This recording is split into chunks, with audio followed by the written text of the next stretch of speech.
G'day, boys. Welcome back for another episode of Motorsport Republica.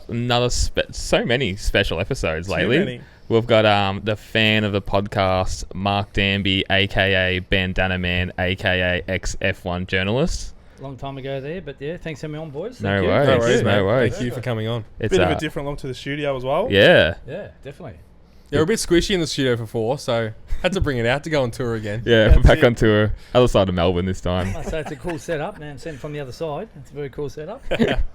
No, it's going to be good. So we've got basically another Valencia recap. We've got Abu Dhabi recap. We're away with Chris. Yeah. Watching that. So we Great haven't pod, really... By the way, great pod, guys. Thank you. Appreciate it. And he was awesome. Shout out to Chris and Renita Vermeulen. Yeah, they were amazing. What a great couple of days up there. Yeah, really enjoyed it. Hospitality was incredible. Besides our flight being cancelled, and it was Shout out Jetstar. Shout out Jetstar. Never again. Never, ever again. Okay? I've said it about Pay for in life, guys. Get what you pay for in life. That's true. Just for our listeners, Tom's always up and about, but it got to a point about 11:30 at night. We're waiting for the bus. Had to get a Sunshine Coast back to Brisbane, and we had to get the bus back. And I've never seen more of a defeated man in my life than Tom. He was out. We were trying to cheer him up, weren't we, Daniel? Yeah, cracking jokes. And depression kicked in. It wasn't. I wasn't in a good spot there for probably about a couple of hours. Spot of bother.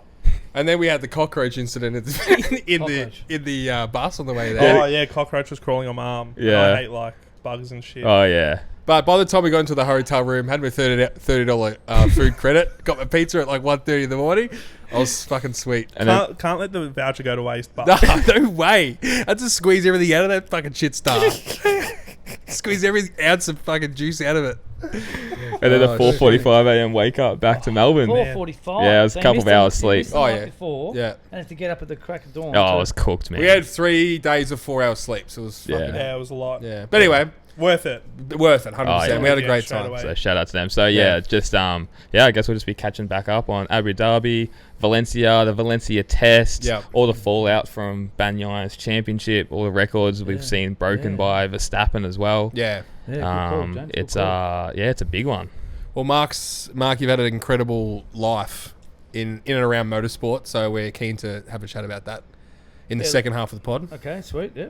Because you've been to some interesting places, and I'm excited to hear. You're really teasing this. Well, yeah. I mean, I don't think we've even scratched the surface of the stories that Mark has. Bandana Man is an enigma. Yeah, he is. Yeah, infamous. Yeah. He gets in your comments and then he just dives back out again. Slide into my DMs. No, your passion is astounding, so I'm excited to talk about this. Yeah. But what did we think of Valencia and the fallout? I mean, it was disappointing. We're hoping for such a closer race. I think the pressure got to Martin finally. Not surprising, I don't think. I think when we were watching it at 1 a.m, whenever it was, I think Daniel called it when Jorge Martin was trying to get through on Maverick Vinales. Vinales blocked him and repassed him, and he was shaking his head like Vinales is supposed to get out of the way. And then Daniel was like, he's cooked here. And then, a lap or two later, he launched Marquez into the gravel and he was gone as well. So I think Marquez could have probably given him a little bit more room. It's ridiculous. In the scheme of the situation. Off to a bad start here, Tom. Off to a bad start here. Okay.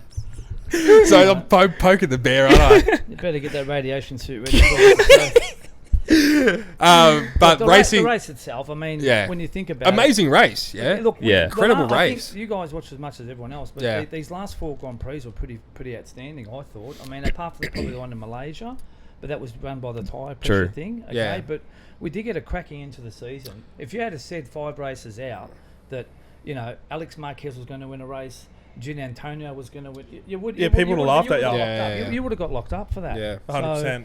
So, there was these curveballs getting thrown there towards the end with these other riders coming in. I just couldn't, the fact that you had non-factory riders like, Gin Antonio, Alex Marquez, sticking it to the factory riders. Of Martin and Bagnaia, I thought was very interesting. To sort of, it was a different element there. Mm. And those last races, especially to Gia, he was top scorer along with Martin and Pecco. So it's not like it was a one-off. And to add on to that, how Ducati handled that. with the Grassini, such an interesting dynamic. Oh, the dynamic's amazing. Because as you touched on, every Ducati rider either won a sprint or a main race this year. Incredible stat. 8 of them. That is an amazing statistic. Yeah. Really Even Marini? Yeah, he won a sprint. He won a sprint. That's right. I think that's right. That's a good stat. That's a good stat. Yeah, crazy, isn't it? Zarka winning at the Island. I mean, that was a Cinderella story in itself. Yeah, that was unreal. That it was. What a move! What a move. Look, the whole Ducati thing. It's quite funny watching it when you see the two old codgers there. Tardozzi and the other guy. I mean, they're doing it hard, but hang on, you've let other teams have these bikes. You've got to be prepared to get beat by them. But it does look pretty silly. And the big talk was, had Martin won this championship, there was 100% he was going to switch to that factory team. Yeah, it was. You couldn't have people walking into a Ducati dealership next year with Pramac. Yeah, it's true. That's a great point. Yeah, the commercial side of things would have led to him having to go to that factory team. And James, you called it early in the season. Wasn't even something that was on the cards. No. So well done to you. Yes. And it would have had to happen. You can't with the opportunity there, you couldn't have had him on that bike next year. For Bastianini to find that form and win that race at Sepang, he's been down out all year, obviously with his injuries and stuff. But to me, it's a no-brainer. Just swap him now. If and this is just my opinion, but if everyone's scared about Marquez, who we'll talk about later, getting on this Ducati and winning and walking out the door with it, you've got to give yourself the best opportunity to stop that from happening, looking like idiots, so to speak. And having Martin on that factory bike is another opportunity to stop that. As opposed to putting all your eggs in the one basket with Bastianini. With Bagnaia. We're all hoping Bastianini's got this under his belt now. He's got this win out the way, and he can come in next year and start firing from the get-go. But the odd thing will be is if he doesn't, and he has these odd races where he's out of Q1, and then you got Martin going for the championship, which we want. We just want to see close championships. Yeah, correct. That's all we need. And change the subject a little bit. We got it at the back end there, and I just think it was all due to Bagnaia crashing. And similar to last year, if you look at the odds, he won the most races last year, but he crashed the most last year. So what's the lesser of two evils? Do you reward what he did good, or do you have a go at him for? And then same this year, he crashed. That race at India brought this championship alive. Him crashing in India. And when Bezzecchi won, all of a sudden the gap went from 42 to 18, and then the next race overnight, Martin was leading by 8 points for a day. Yeah, that's right. And we're all getting excited, Yeah, but you got to remember as well, and this is the big difference for this year, was you take that sprint race out of the equation. Bagnaia would have trumped it by it. Correct. Did we say 40 points, 45 points? Yeah, I think a bit more than someone that. brought this up. I was at those races. I didn't get this stat, but someone was saying if he took it out, he would have wrapped it up 4 races. Yeah, he would have cleaned up. So it's a different dynamic now going into next season. I don't know what this big announcement is going to be in a couple of days. We'll probably know when this... I think Mark has a bit of an idea. Look, I just heard it's like the RNF situation being resolved. The Rossi announcement with the Yamaha. Oh, really? Just some, rule changes. It's early for Rossi to announce that, though. Not even from his last season on Ducatis for those VR bikes. Yeah, I mean... I guess they got to prep. Has the deal been inked? For how long has the deal been inked for? If it's been inked, it might as well tell the public. That's what I reckon. Yeah, because it got ridiculous there. There might be something else, but I did this on the RNF thing. I thought that was very strange, wasn't it? How can 1 minute there was talk more to that story? Of course, has to be. And he wants to take him to court. Yeah, that's all right. That was. So what's the announcement going to be with RNF that it is leaving? Well, no, the fact that this NASCAR. Trackhouse Racing. That's right. Yeah. That's the one. Yeah. They're going to come and take the whole operation over. I did see that, yeah. So Have they got a Moto2 team at all? Any affiliation? I don't think so. No, it's just NASCAR. I think with Van Gisbergen. Yeah, I looked up Trackhouse and it's got Yes. Gizzy on there. Yes. So they're going to come in, have a different dynamic, but at the end of the day, Aprilia's going to control. Is it a factory bike or a year-old bike? No, it's a year-old bike. Well, funny on that, he said, one of the riders there, I think it was Fernandez. Yep. When he test rode this year's model, he said it was night and day from the one. They were left behind this. They got left behind the end of the year. Yeah. They were nowhere. That's happened to him twice now. Because we're big Oliveira fans. You keep putting the Moz on, I know. Gotcha. You wonder what happened. I mean, the fact that it's not funny, but he got taken out the first race, comes back at Spain, Jerez, and gets taken out again. Yeah. The same, or the other shoulder, the same shoulder. Yeah, that's a bad luck. But he had his chance at the end of the season. The bike wasn't there under him, so he did nothing that second half of the season. Not even top 10, I don't think. Struggled. Yeah. Oh, but look, just on the sprint thing, it's it's bizarre how, like, on Saturdays, Martin was shining, and it gave us a tease. This is I'm talking about the back end of the season. Oh, well, and I think one or twice he did the double. Yeah, a couple times. He might have done the double, but then come Sunday, Pecco just turns into someone else. Yeah, he's so good with the tyres. Yeah, he's a Sunday man. Yeah, and it's just a bit bizarre in some sense how, like, on a Saturday, he's just, I don't know if he's still playing himself in or he chose wrong tyres or... Well, I know for the last race, he came out and said it was wrong tyre choice. He should have gone with everyone else. On the Saturday. Which cost him. But yeah, it just seems to be the trend, doesn't it? That after a few of those sprint races, he started just to pick up the points there and really make it count on the Sunday. But it was a tease. The last 2 races, we got a tease. And in the sense of, in Qatar, Martin wins a sprint race. It's down to like 12 points, 9 points. Oh, can he... And then on Sunday, has that rotten start, tyre, whatever, and all of a sudden it's blown up to 21. And we're like, okay, this is practically over. Yeah, that's we're all right. sort of like, oh, well, whatever. And then we come Saturday sprint at Valencia. He wins. Coming through the field to win because he qualified 6th, I think. Which was exciting because he was just banzaiing passes everywhere. Which is what we want to see. And then we get teased again because it was down to, again, like 12 points. I think, needed a 5th. Bagnoy needed a 5th. He needed to win. But as soon as Bagnoy took the lead, Martin made his way through. And I just want to make a point, guys. Like, this happened last year at Mugello. Or might have been this year. But, when Martin was coming down the outside of the straight there, and just had to get the wash off and aim to miss him. Yeah, that was just all aero. There's nothing to do with Alex skill. Marquez in Mugello. Yeah. And Bezecchi when he crashed out in Silverstone. Okay, well, that wasn't as bad, the Silverstone one, because he was coming from a long way back. But the point I'm trying to make, we all talk about this aero stuff. To me, it's only a matter of time before some serious accident happens here. That's right. I mean, we're talking about what's out of your control. These ones we're mentioning here, like, you saw the commentators carrying on, oh my God, Martin, because we're talking fingernails here. He was that close. Yeah. But if they end up crashing at those speeds, especially at Mugello on top of the crest there, that Marquez one, the Alex, that was scary. That was very scary. Him and Marini, and I think there might have been someone else. I think it was just in front. Miller. It was Miller, I think. There was a couple of people involved in that. That could have been involved in that. That's what the sport's got to look at. Well, hang on a second. What we need to review. But it's like, not broken, don't fix it, and probably change it when it's too late. When after something silly. Correct. Happens, which is standard motorsport. True. The other interesting fact of that race at Valencia was Vinales getting that 3-place grid penalty at the start of the race. That could have changed a lot of stuff. That could have meant that Bagnaia could have been behind. It could have changed the whole aspect of that race. It sort of fell into Bagnaia's lap. I'm not saying that, but everything worked in his favour. Everything worked in his favour. Ended up being on pole position. Martin was 5th. And then Martin, it was 1 and 2. What was first 3 laps?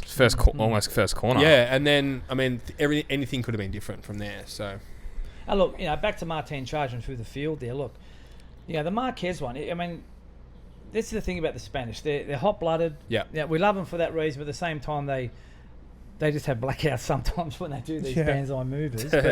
But he was just a man possessed to get it back up to the front as quick as he could. We saw the Vinales pass, and he wasn't happy with what happened there. But he was just, I think, because Marquez went wide the corner before, he was like, well, I'm taking the next corner regardless. That's what brought that on. Had it been a normal line, he probably wouldn't have done it. But that was pretty scary, I thought. Marquez it was, coming definitely off. was. He was lucky to land in the gravel to break. That's what we said, So... But then he owned it. He said, look, you know what? He was racing for the title. This is Marquez talking. And and you saw them later on talking in Spanish. Sorry, mate. But he sort of got it, sort of thing. But, I don't know. Look, it was... he was coming from a long way back, as they say, because he was just under too much pressure. You could see it coming, I reckon, though. We all called it. Like, you could definitely see it coming. He was just riding like a madman. And modern day MotoGP, he could have been stuck behind Marquez for 2 laps, took cooked tyres, race over. Game over so you have to give it a crack. Especially in the infield of Valencia. To be honest with you, his tyres might have not even lasted the end of the race, him flying that quickly. They would have. So you have to also consider that. So he had to get through the field as soon as possible, sit on, nurse the tyres, and then go for the win. And hopefully Bagnaia made a mistake. But how funny was it? Like... And I'm not making fun of this, so to speak, but then you had a KTM 1-2. Halfway through this race. Okay, don't even go there. And then, oh my God, Jack, and then Binder went wide. Did his own long lap penalty for the sake of doing a long lap penalty. Bagnaia was almost, this is how funny it was, Bagnaia was almost trying to not win and then still wins because everyone just fluffed it in front of him and behind him. He was just trying to stay out of trouble. I didn't actually see a replay of that Miller crash, but apparently it was a high side. Nah, he lost the front. He lost the front. High side was in practice. Oh, high side was in practice. Okay. Yeah. But yeah, I mean, it went so early, didn't it? It was quick. Got over to the right side of the tire and just lost it. So. Yeah, it was very disappointing. But it's standard procedure for him this year. Modern day Jack, we call that. Can't do that next year, though. Jack, I like that. We all butt our heads about it every week. Like it's beyond a joke now, really. Yeah, it's so disappointing. He qualified well and looked good, but just that race pace with those tires, you just can't handle it these days. So. Something's going on. It's probably. Do you think? What it like? Oh, I don't know. So it's got to be in between the ears. Yeah, 100%. It's got to be the kids. Look, the kid. Is he just one of these riders that, you go back to last year. I kept saying to some friends of mine. I said he's going to have to beat Pecco twice this season to keep that right. Yeah, he has to win twice, and he didn't win. No, and so you couldn't keep. There was no reason to keep him on. Not when you had the young kids coming through. This is the thing. Yeah. There's pressure from underneath coming through. And the funny thing is, he'll probably be out at the end of next year. 100%. Right? Yeah, big chance. Costa or Marquez, take your pick. Yeah. But then he'll still pick up like a ride at LCR or somewhere. He'll still, and you look at Morbidelli. Like, how do you fall upwards? Like, he looks pretty gone, and he's going to be on a factory Ducati next year. So he's falling upwards. And I know you're a big fan of his, Danny, and well, it's a big thing for him next year. He's got to prove. I think we've touched on this many times, and we've all agreed that if he's got to finish top 6, 7 every race, just about, or most races, to make it worth the swap. Yeah, is it a 1 year deal? Yeah, it's a 1 year. He's got 7 Ducatis to beat. That's the other thing. So week in, week out. Yeah, and like you say, Tom, as well, we're always quick to forget. We are. Juan Mir is a classic example. Yeah, his World Championship helmet, and now where is he? What do we think of him? And nowhere. So there was talk of quitting halfway through. Yeah, that's how bad that Repsol on. Oh, who wants to be on that? Luca Marini, obviously. So what do we? I know we're jumping forward here, but what did we think? What do we think of Marquez next year? Are we a World Championship favourite? Well, everyone's come out and said it. Yeah. Even Tardozzi's come out and said it during testing. Vermeulen said it. Yeah. So that's his bet. Mark? Look, did you watch it? Did you actually watch the testing? Yeah, we did. He looked good. Very comfortable. Got on. He went out. Had it on low settings, whatever, and just cruised around, came in, a bit of feedback. We all saw that famous smile. Yeah. It was always about the smile. Yeah. And, that damn smile. But the Colonel? And there's a thing about Marquez we forget about, right? And I was saying this to a friend of mine on the weekend. Like, you talk about adaptability. He's got to adapt. You were saying this to me, I was making fun of it a few weeks back, but you look at all the flag-to-flag races we've had in this sport. Right, he has won nearly all. He's won all but one. Right, so you talk about someone who can adapt. Yeah, this is what makes him so special. He's been able to come in on greasy conditions, switch onto a wet bike or whichever one it is, and get out there. And he's put 10 seconds on the field in a lap. Yeah, that's the difference. And it was interesting hearing Chris Vermeulen last week talk about Casey Stoner, and his second lap was a quarter of a second to the world record lap time. Super quick. And like they used to have bets on how close he was going to be. Those are they're the differences between your Morbidellis, your Juan Mirs, and then your Marquez's. Between the greats and the the average or good rider. Average Joes. Marquez is famous for going through left-hand corners. That's his specialty. You can blindfold him, the story goes. But Bastianini made some comments over the weekend that through turn 8, which is this long looping left hand that tightens up on entry, Marquez was going tighter and not braking, and it was faster than all other 7 riders. Yeah. So it's a big thing to get your head around. Yeah. And his first day on the bike. But so I'll say that again. He's taking a tighter line, not braking, and going faster than all other 7 riders after being on the bike for an hour. Yeah. It's amazing. In cold conditions as well, that Valencia test. Shocking conditions. They'll rise to I think this is a great, we're all, look, I'm a Marquez fan, because I just like seeing excellence, I suppose, in motorsport, but, they're not out of it. It's not. I think he's just going to walk in and cakewalk it. No. But they'll rise to it. They'll look at, this is the whole thing about this Ducati thing, why it's so successful. They'll get to see each other's data. Yeah. This is why, a 22 bike can win on Sunday, because they've looked at the data from the 20, whatever, and just look, he's going fast in this corner, however it all works. There's 8 bikes comparing. Do you reckon that's why Bagnaia was so good on a Sunday? That's a good question. You can talk about Lorenzo. There's riders out there, they're just great leaders. When they get in the front of the field, they're hard to beat. And look, that is the best bike under brakes, and he's probably, again with Binder, the best on the brakes. Yeah, it's so hard to pass. Good luck trying to pass him. Yeah. That's a good point. You know, good luck trying to pass him. And I think that the exciting thing for me this year, and it was Marquez was that race at Sachsenring when Martin passed Bagnaia, and then he passed him back, and then he passed him again. Yeah. And that was just like, wow, this is what we want to see. Yeah. So, and just to rate Martin, like, that Ducati looks like a tram. It just turns corners on rails, so to speak, as I say. But Martin's the only guy that I saw this year that made that bike dance. Yeah. You know, and with Marquez, he's made a career out of riding over the limit. Yeah. Hence, he's so exciting to watch. But, you know, we're seeing Martin almost emulate that to some degree on a smaller scale, probably, where he's throwing this bike into position. You see him, out braking. And he's the only rider on the Ducati that's like that as well. The rest of them are pretty correct. calculated. But the point being, you don't need to be like that on that bike, you know. And the comments Marquez was making was like, you know, if he tries to, you know, with the Honda, he could rear it into the corners, okay, but he can't with this Ducati because there's just so much rear grip. On this bike, there's so much rear grip, which is what the Honda never had in these past 3 years, okay. And he's not sure when the front's going to go because he loves sliding the front like nobody else, so to speak. But he'll adjust. You know, whatever he'll do his homework for what he did last Monday and Tuesday and over the winter, and I'm sure him and his brother and that's the thing you gauge it by. The fact that Alex got on this bike this year and in the second race in Argentina in the wet got a podium. Yeah. You know, everyone wrote Alex off last year. Come on. Oh, of course. You know, get out of the sport. You're not there for your name. You know, so look.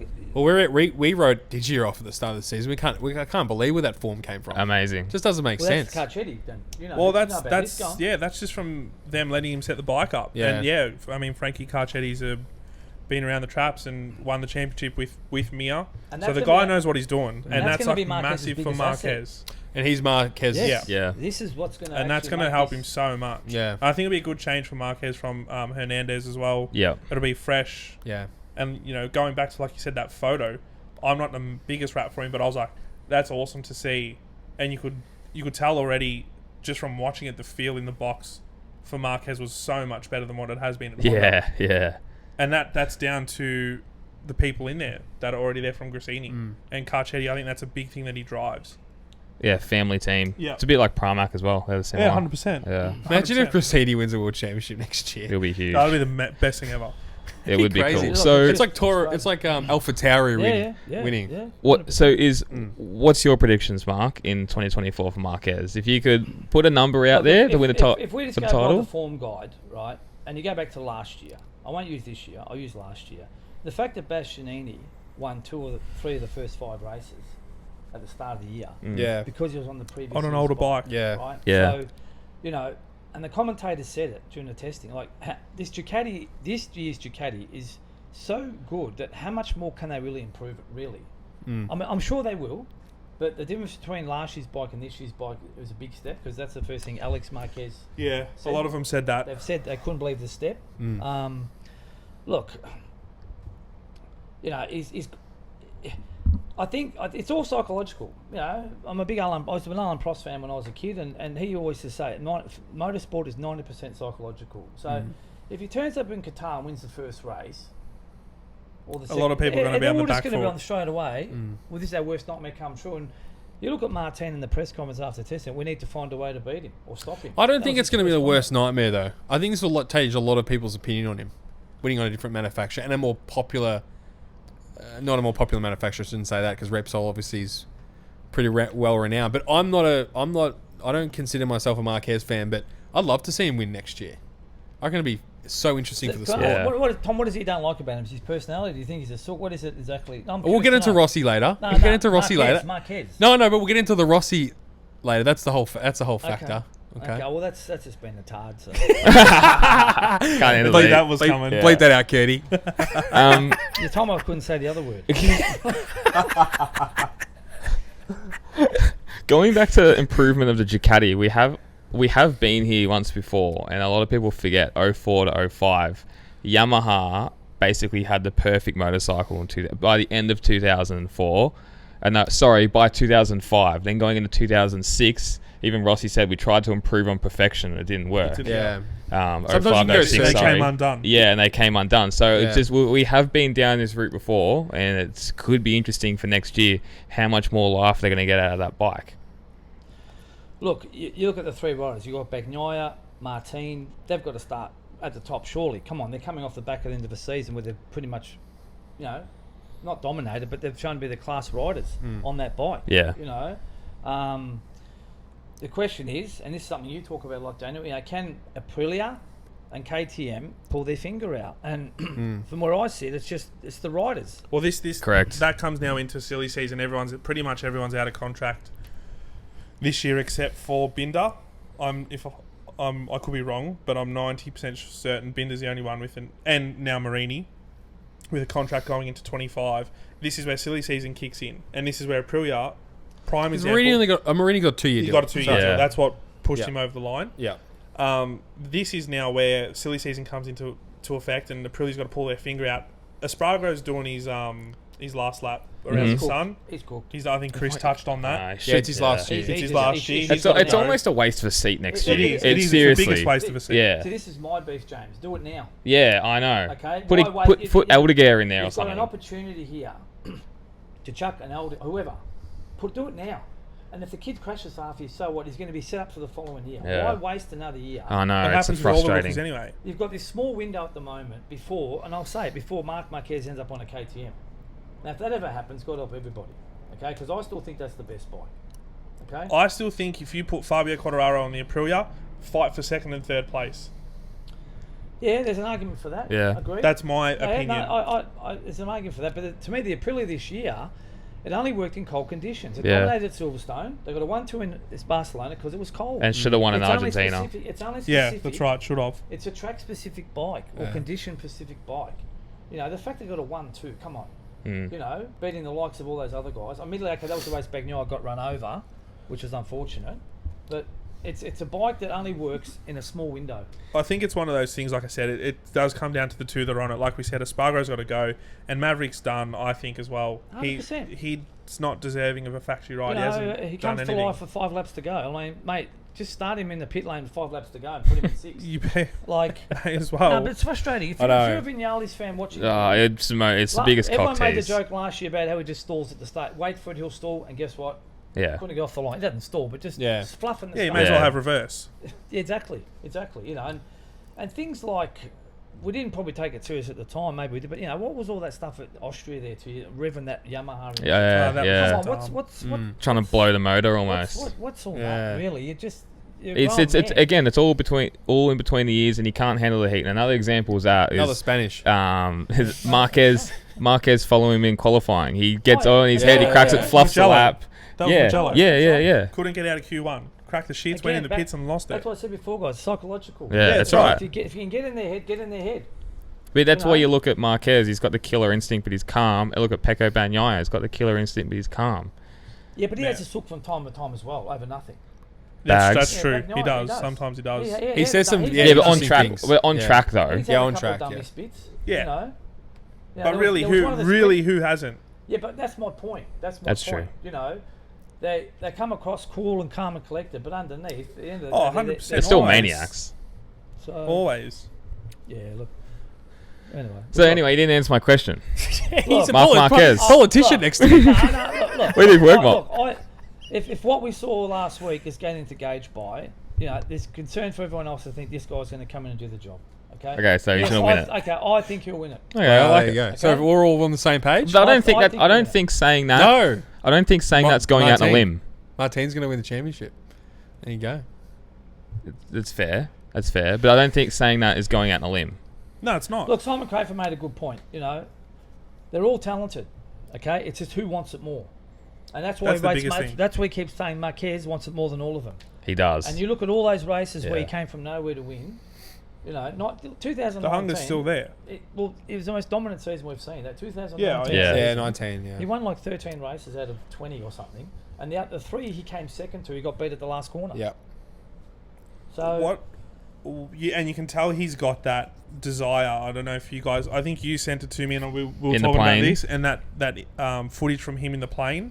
And I was like, that's awesome to see. Where he's like, this isn't for pleasure. Like, look, he hasn't gone through what he's gone through the past 4 years. I mean, I've had plenty of broken bones. I don't know if you have, but look, to have your arm broken in 2 places, the plate collapse on your way opening a window, 4 corrective surgeries later, and still not right. And then he, halfway through this year, had another operation. He just had more surgery, didn't he? Arm pump surgery as well. But that's standard. To come through all that, Yeah. and still want to get back to the top. I know it is. What- It is. this It is what crazy. these champions are Yeah. made of. It's that they Yeah. have Yeah, this that sets them drive. apart. It does. It really does. Yeah. Like, that you look at that race at the Saxon Ring, and he was supposed to just turn up and win, wasn't he? That's his track. Never. Yeah. That's right. There. And that high side he had, that threw him. Yeah. And he was standing by the. That was. By the I think barrier. that's the worst thing I've seen. Yeah. You know, 5 crashes that week. That was. Even I'll that never one forget there, that. That was to amazing. him- Even the day before, to he's giving the watch bike him- the bird. Yeah, but to watch him stand by the thing, he just looking, he's just actually contemplating. I wonder if that what was he's his going. turning point. I think it was. Yeah, that's what I think. I think that's when it was Tom. done. I think it was. Yeah. Yeah. His heart's away. He did everything he could for Honda. Look, He did everything possible. Yeah, he doesn't know him look at anything. his No. departure. He was crying when he wrote that statement. Yeah. In Spanish and stuff, because he just wanted them to turn up with a bike he could win. Yeah. I still believe in the project. He kept Yeah. saying it. Mm. I still believe in the project. Yeah. And come on, guys, just give me something. I don't think his time at Honda's done. He'll go back there. Yeah. He'll How old go is he, back. James? 30.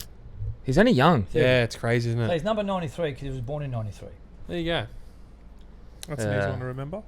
That is. I didn't think of that. Look, it's exciting. Yeah. We want close battles. You want a bit of biff. That's all you want to. Yeah, you want the absolutely. biff. 100%. I want to punch on. He's going to bring it. 100% he He's will. going Yeah. to ruffle the feathers. Acosta's going to bring it. Tadotsi would be in the middle, fucking trying to break everyone up. I love the way Acosta is looking at this. Pushing it. Look, he's So confident, isn't he, for a young guy? Of course.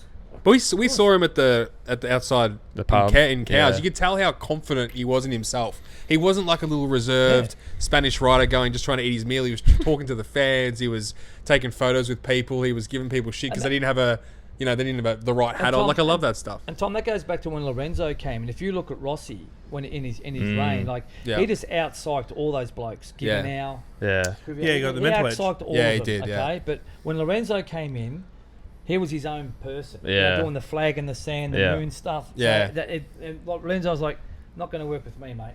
Yeah, and then the minute he beat in that first time, that wall went up in the Yeah. that famous wall. That was awesome. Went up Wasn't in it? How in good's between that? yeah, but that's the theatre that we live for. And that's what we need, and that's what's the missing. theatre. It is missing, but They're all too lovey-dovey friendly in that it's the paddock. generation. I know Yeah. you hate it, but this is the generation. I guys. know it So is. Nah, I think someone just needs to do something stupid on the racetrack. No, and- but Mark is right. F1's the same. Hang on a second. Look at the Le Mans race this year in France, right? We had Bagnaia and Vinales crashing through the left and right. Yeah. Yep. They're banging on like they're going to punch on.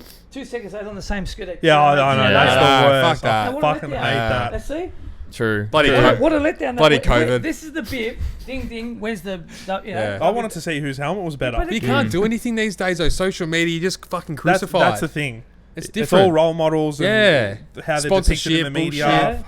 If there was ever a time this year we're going to see some beef after that, what happened between them, they got off their bikes, they were ready to sort of punch. Yeah, on. I wouldn't see But then the friggin' next minute I was Formula seeing Arrow this had a camera in the back of the better paddock. shell. And they're both getting off the scooter.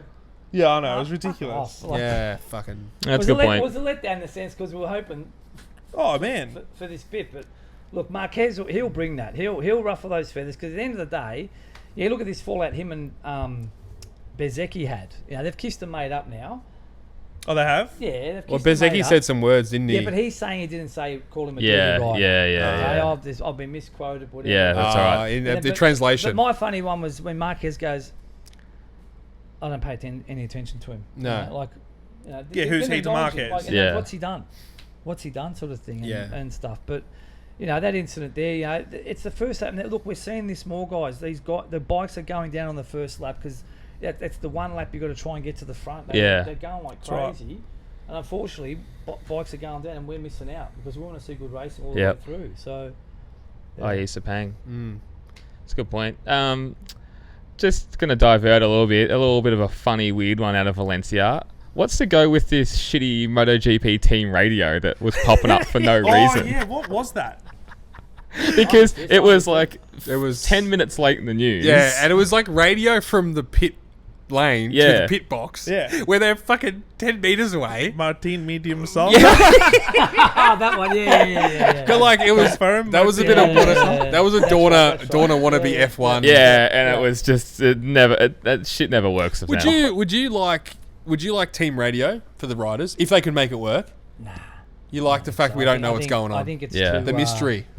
You think about it. They're too much. It's different to F1. Yeah. You're behind a car. You know what the car's going to do. In a bike, when you're on the wheel, you don't need any distractions at all. You can't be having someone in your ear. Yeah. Oh, let's just cross down to the. Yeah. That's what I'm waiting for next in F1. I'm waiting for them to talk to a driver during the race. As in. Oh, like a commentator. Yeah, that's the next thing I'm waiting for. That Christian Horner, we hear, and we hear team radio, but no. Yeah. Let's go down to Lewis Hamilton. Lewis, how's your tyres going? 100%. That's the next. No, I don't think that could ever happen. No, agree. But then again, you look at the Bathurst used to do that. Yeah. Other forms of motorsport. Yeah, NASCAR. I think NASCAR do it. Yeah. Other forms of motorsport do it. In the safety car. Things that's probably the way they'll go, Tom. Yeah. When there's a safety car, VSC. I fucking hate in footy AFL. They fucking interview them at quarter time and half time. Oh man, that's what I was just about to say. Worst thing ever, and it's so annoying. Like I don't care what the guy's going to say. If you're in the zone, leave him alone. Yeah, it's all entertainment. Come on. But what are they saying anyway that's entertaining? Nothing. Oh yeah, boys tried hard. We've got to go in and reassess at half time. They're trying to put us sitting on the couch in the middle. That's what they're trying to do. Yeah, I don't give two shits about that. I'm with you. But this is what they're trying to do, So should we talk about some F1? Now let's go back to this Rossi thing.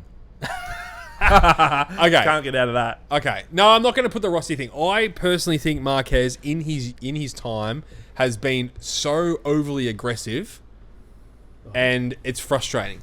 Putting riders out and unnecessarily dangerous riding. That's why I wasn't a big fan of him.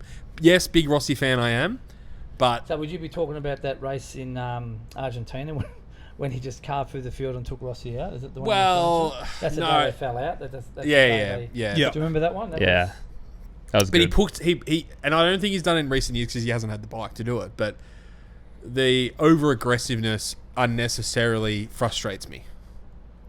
But that's why people love him.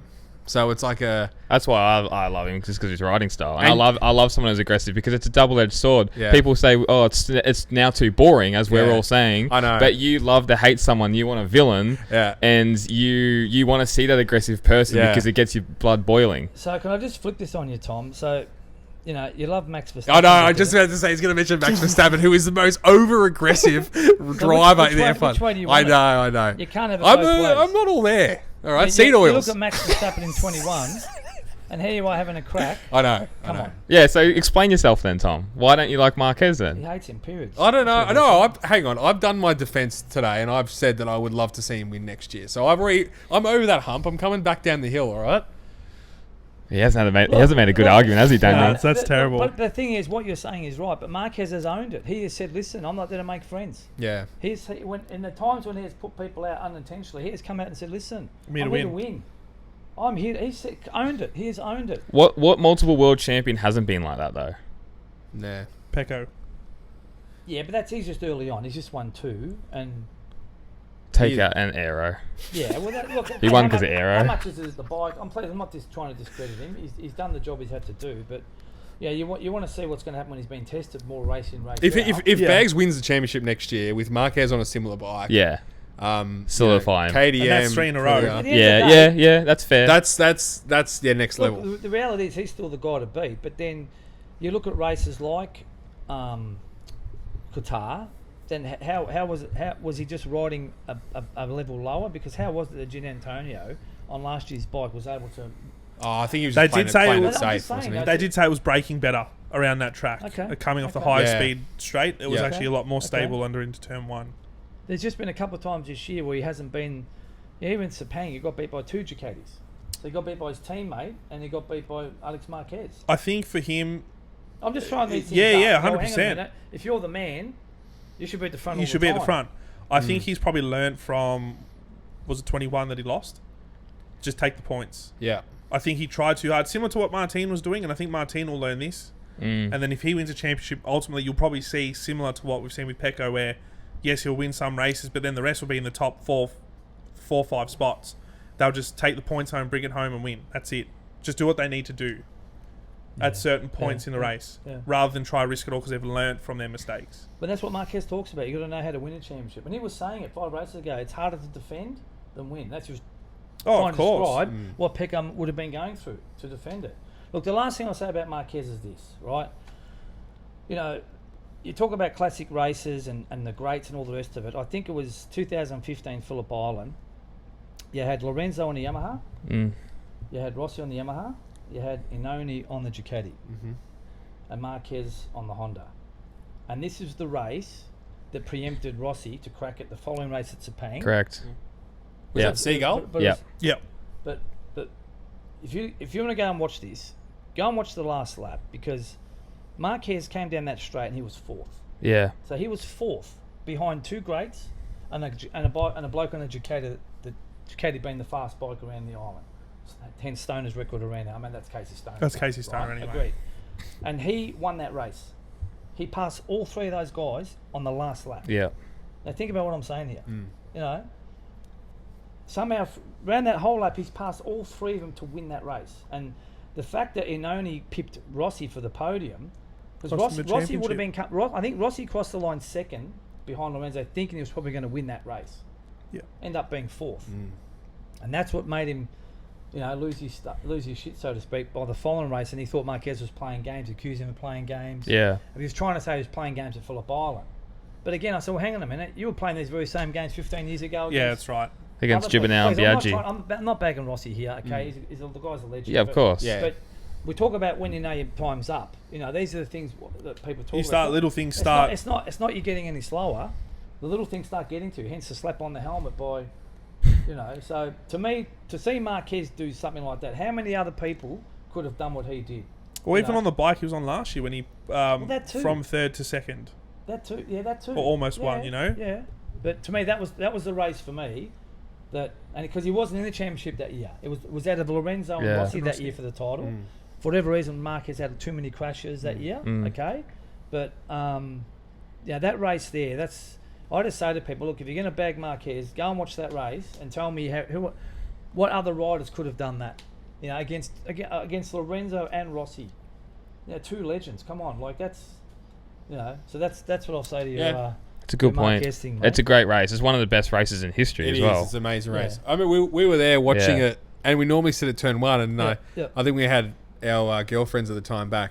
And down with us, and we watched it on the big screen because we're like, we can't fucking miss this race. Yeah, so we sat there, watched it at the big screen at the race, and then we turned around to see them come down Lukey Heights at MG. So yeah, crazy race, good memories. And just another thing, like I find it a bit weird that, you know, you go through history, and you know, I go back to the 80s and stuff. You know, Freddie Spencer, probably the first alien, you know, got injured. That's how Gardner got his break. You know, Eddie Lawson, 4-time champ, goes to join Rainey on the Yamaha, breaks both his ankles at Laguna Seca. They've all the great riders have had something go wrong, almost career-ending injuries. Rossi having that crash at Magello. Yeah, Doohan did his leg. Mick Doohan's legs. Yeah. Yeah, Lorenzo almost killed himself trying to beat Rossi there in the early days on that Yamaha. Yeah, he did. The man of high sides he Yeah. It was terrible to see. Rain got him in the end, but scared of the rain. You know, they've all had these periods in their career. Stoner did his ankle. Yeah, you know where chronic it's fatigue. I just find it a bit odd sometimes. You think, well, hang on, they're dominating, but somewhere around the corner that's waiting for them. Yeah, that's right. It's coming. just a weird one. It's just, you know, he's lucky enough that he was 26. He's still only 30 now, but you know, he's lost the last 4 years because of this, and then it all changed. I do look at the 2020 season, and in the sense Marquez getting injured was the worst thing that happened to him, but it was the best thing that happened for MotoGP, because the 2020 season was so unpredictable. Yeah, you didn't know what was going to happen. 10-pin bowling, every race someone was crashing in the first corner. That wasn't, and it was when we were all curled up in our bedrooms. That's the other thing. It was like the one thing to look forward to every week. It was. But you talk about watching a racing series where you could not predict anything. Yes. The 2020 MotoGP season amazing. was that. Yeah. Because everyone, I think Faber won the first two. Yep. He'll win by a country mile. Everyone penciled him in that year. He won the first two. At Jerez. They had the first two at Jerez. Yeah. Called them different names. Yeah. He wins 50 points. No one's got. No one's going to come hand close. it to him now. Yeah. And amazingly, all these other things happened that year. It just amazing. made it so. It's two edges of the sword. There's a Marquez fan or a fan of the sport. You think, well, that's terrible what happened to him, but it was the best thing that happened to the sport for all of us to watch this crazy, amazing championship. Because Marquez would have run away with that. He was making everyone look stupid at Jerez. When he went off the first time, and he came back through the field, like his brother said, he goes, "You had to see my brother's data." He goes, "You wouldn't turn up next week." It Jordan turned up next to the rest of the riders. It was shocking. It was amazing. Was that that was the first race of Reth that crash, wasn't it? Yes. Because he was flying. I remember he went down to like 12th or 13th and came back to second. Second? I think it was third. And then crashed again. He was about to get second. Yeah. And that's when he had that, He launched himself. And the bike hit his arm. He was unlucky in the end. And he said his biggest regret was that him coming back a week later. Yeah. Because he said if I could change one thing, it'd be let it heal properly. Again, hindsight's hindsight, but you probably feels that invincible. He's had that many crashes. I mean, this is what makes me. He is box office. Show me another rider that goes flying through the gravel and he's running out of the gravel trap to get on his second bike. He's had a couple of big offs. That turn 1 incident at Majalle was a big crash. When that was massive. And like that Moto3 crash. Remember at Phillip Island when he was on the was it practice start lap? Oh, Moto2 when he went up the arse on someone. Mate, that was didn't they? From my memory, they gave him a penalty. Yeah. And he started at the back of Valencia and won. And that was another amazing ride. Yeah. But that was the sign there. He was going to come in. Yeah. And again, he's come in his first year and won the championship. I know. I mean, come on. It's crazy. It's like Acosta winning the championship next year. Yeah. It's hard to fathom, isn't it? That's a great analogy. Yeah. We will get to F1, but I've got more questions. Yeah, go on. Luca Marini, 10th in testing on that Repsol Honda. It looks to be a brand new bike. 2 things as well out of this. Honda coming with a brand new bike. Daniel and I, we always talk about this. Brand new bike. They've obviously thrown money on it. They're trying to develop. They're trying to do something. Marini gets 10th. I think that's an awesome effort. I think it's really, really good. They'd sent something like a dozen engineers extra. Incredible. From Japan. They were going to bring more, but they couldn't get enough hotel rooms, apparently. It's true. 100%. It's true. Now the other side of this is the Yamaha looks exactly the same and they've bolted on a few extra bits of aero. Standard. Yeah. See a Yamaha. They need a second team. Yamaha crying out for a second team. Sounds like it's about to happen. And they needed to change something. Yeah, of course. That's going to happen for another year. Yeah. And they need to change something. Or at least Honda's having a crack. That Honda bike looked good as well. I know it was a testing bike, but like just looked sleek, engineered at the back. Yeah. Not like the Yamaha where they just bolt fins on it. It looks the same from 2010. I was going to say it doesn't change in years. Yeah. The reality was the Honda was worse than last year's Honda. Yeah. And last year's Honda was pretty fucking bad. Yeah. Wasn't it? Bucket of bolts. But it was funny seeing all the Japanese guys walking around the paddock peeking into the... Davide Tardozzi brought one of them in. Yeah, brought one of the HRC engineers in to take a look at the bike. Yeah. This is what you should be building. Look, for the sake of the sport, it's good that Ducati agreed to these new... the concessions. Yeah. Because back in the day, people forget this, but that's exactly what Yamaha and Honda did. Yep. They allowed it, because you remember how it used to be, you had the V... not the Tech 3, but you had the engine below the normal engine that you could develop. But as soon as you got a podium, you weren't allowed to get develop. Correct. Okay, and these were smart sort of rules, but they wanted the Europeans to come good. Well, then it just turned it on its head. COVID, they couldn't fly them over. There was 2 different, developments going on. But so good on Ducati for coming to the party and saying, "No, look, we need to get them back up there." Yeah, exactly. It's strange that KTM and Aprilia didn't really want to let it happen, but but again, they're close. They're both so close. Yeah. We see this launch device. It's seesawed there for those. I think it was 6 races ago. The KTM was at Silverstone. Bang. Miller was in the lead. Then the following race, Ducati had a better one. Yeah, they just... It was this technology awesome. war for an arms race. Who had the best launch device. So it's true. They're close. So they're banning the rear ride height next year, but I saw 2024 bikes going around in testing and they were squashing down at the rear. So what's the go there? I don't know. Are they definitely banning it for next year? Pretty sure, yeah. Yeah, I thought it as well. It was interesting seeing... You could see it lots on the 23 bikes coming out of the corners, but I did notice that Honda was crouching down, so don't know what's going on there. Well, it'll just be power on. Yeah, true. And suspension setup. And but I really hope Marini does well and it's just not another 1 year. I don't think we can expect much though. Look, true. You've got to look at it like Marquez is gone now. The best thing, they both had the divorce needed to happen for both parties. True. Correct. He's been dragging this airport trolley up from into the points and 6, and everyone else can't even stay on the bike. Or they're still running around, sort of thing. So it needed to happen, and now they can just go in their own direction. Because I remember watching the first race in Portimao, and I was watching Q1, and Mir, because both Hondas were in Q1 trying to get into Q2, and Mir went fastest, and then Marquez went fastest. And so Mir thought he was going to be in, and then I think it was Zarco that came in, and the next minute Marquez has come around and done a lap at the last sort of minute sort of thing, and then not went out. And so it went from Mir thinking he was going to be in, he didn't get in, and then in Q2 Marquez takes pole position. Yeah. And they put the camera on Mir, and it was like, it was just broken. Like, how do you compete with like that? It was like 1 minute I was in Q2, now I'm not. The guy on my other side of the garage, he's just taking pole position. Like, it's just like to go from 10th and 11th to 1st, you could just see that was right there. I'm like, you're up against it already. Like, it was already. Yeah, you're backs against the wall. And now the sprint race as well, like qualifying is so much more important because obviously the 2 races. So with that pressure not there of Marquez, the way he's going to make magic happen on any bike, so to speak, they can just focus on how they want to make a bike, a non-Marquez type bike, so something that everyone can ride. Yeah, and it needs that. You know, and good on Zarco for going there. Yeah, he's going to be a good developer. Yeah, I think they've hit the nail on the head with Zarco and Marini. Well, Nakagami isn't going to fucking do anything. He's there for the sponsorship. They've got to have the local Japanese guy there. Develop some sushi rolls. That's about it. We call him Crashagami. Crashagami. Sushi Hub Honda. That's not a bad sponsor. That's not a bad sponsor, James. I like that. I reckon Curtis would get their merch. Yeah. the sushi what? Nigiris. What was that? How many, Curtis? What's your record, Curdy, for? If everyone's listening, is behind the camera. So just yell it out. 18. Whoa, they've never heard his voice before. Oh, yeah, true. The Enigma. Little teaser. We might be having Curtis on in a couple of weeks. Yes, you coming. Come on. Loves it. Goodness. Okay, so just back on MotoGP. So they're having 22 races next year, 42. Yeah. Yeah, but Kazakhstan's not happening. But Hungary's a standby. But Hungary's going to be the stand-in. Yeah. War torn. Well, interesting. We were in the back of the pits, and I've told this story 3 times now on the pod. But we weren't talking to John Hopkins, but we're listening in. He hadn't been home for 2.5 months. Crazy. Like, it is crazy. Like, they're at Phillip Island, and they have not been home in that long.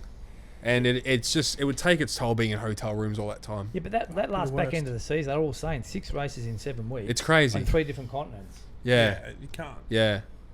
You know. But having and double testing races, and Saturday, Sunday.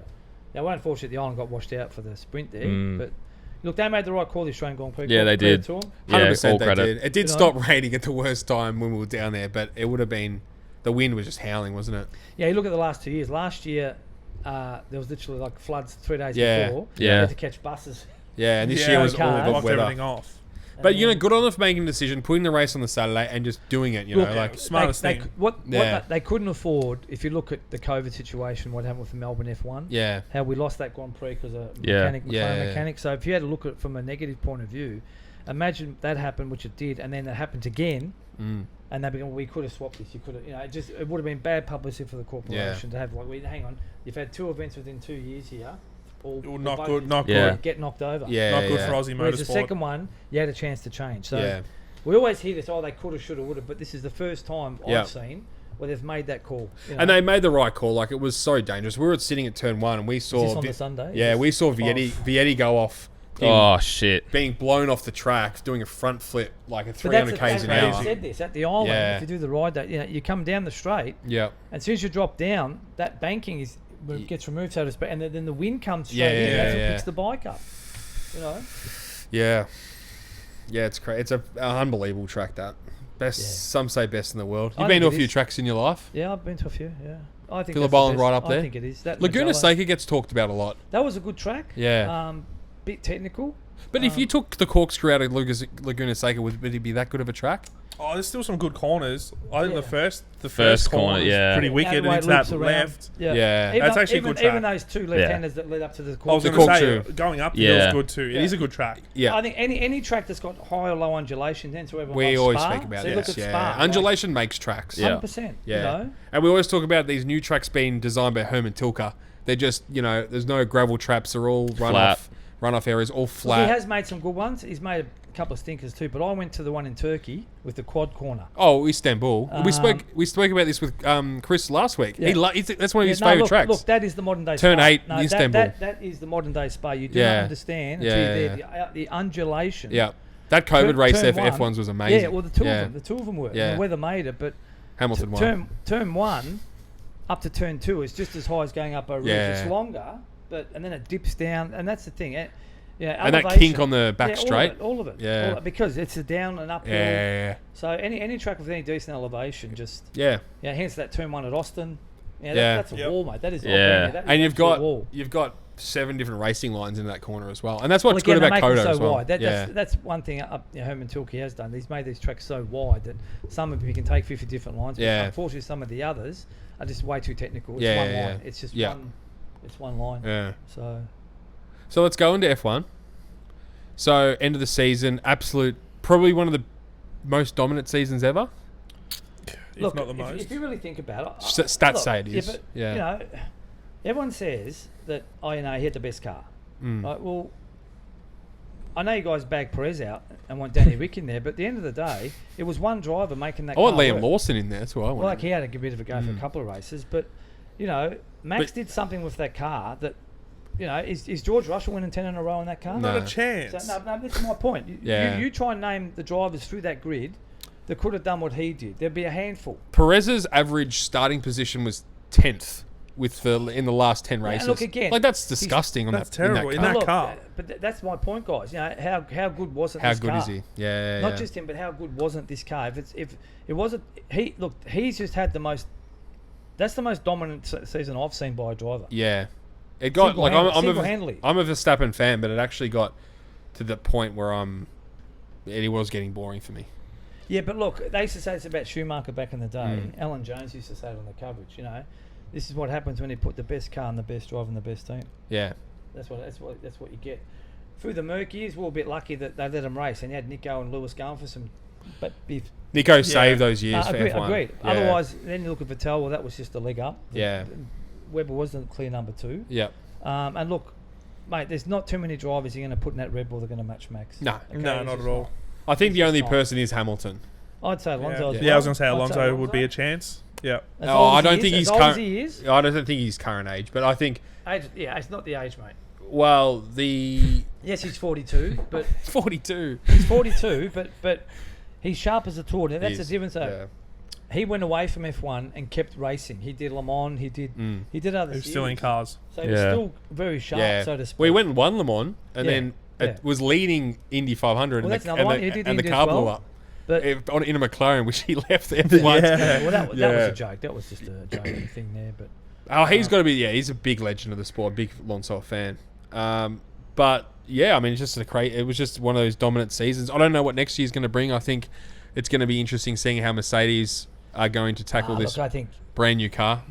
It sounds like I'm a big Mercedes fan, but I'm starting to reflect now and think that those dominant years were just due to an unbelievable engine. Yeah. And it took others long to catch up, but they started fluffing races for Lewis as long ago as like 16 Monaco, and they pitted him from the lead, or I think it was 15 Monaco. There was just, and this is what Red Bull do. Everyone makes fun of the Ferrari pit wall. Yeah. They're clowns, they're this, they're that. But Merc are just as bad. And this is the pressure that Red Bull bring, because Red Bull, and I could never work it out because I haven't watched the sport pretty much all my life. The English team's always pretty conservative. They have the mentality, it's our race. When they have a dominant car, this is the Williams days, the McLaren eras, it's our race to lose. Yeah. So it's a defensive mindset. Yeah. Right? And Red Bull is English. Yes, they're Austrian owned, but they're English back. Yeah. It's an English team, but yet they just keep throwing caution to the wind. And every race this year, Max has pitted from the lead. He has given up track position. Yeah. And the penny drop last year for me was that Austin race, and Danica Patrick was interviewing Christian Horner. It was just after Dieter Mateschitz passed away. Yeah. Yep. And she said, "What's the one thing you remember that you'll take from all his experiences with him as your boss, of the team?" And he said, "Well, he came in at the start." He said, "Listen," he goes, "no risk, no fun." So he set the mandate. He set the tone. I'm thinking, where do they just get all this risk taking from? I couldn't, and this is what they do. They just constantly, and that's what shits me about Mercedes. They never back Hamilton in. Okay, they'll rather put him on hard tyres on lap 12. Oh, he'll make them last, as opposed to going the aggressive strategy. Let's pit him twice and back him into past 10 cars. I've never looked at it that point of view before because I'm.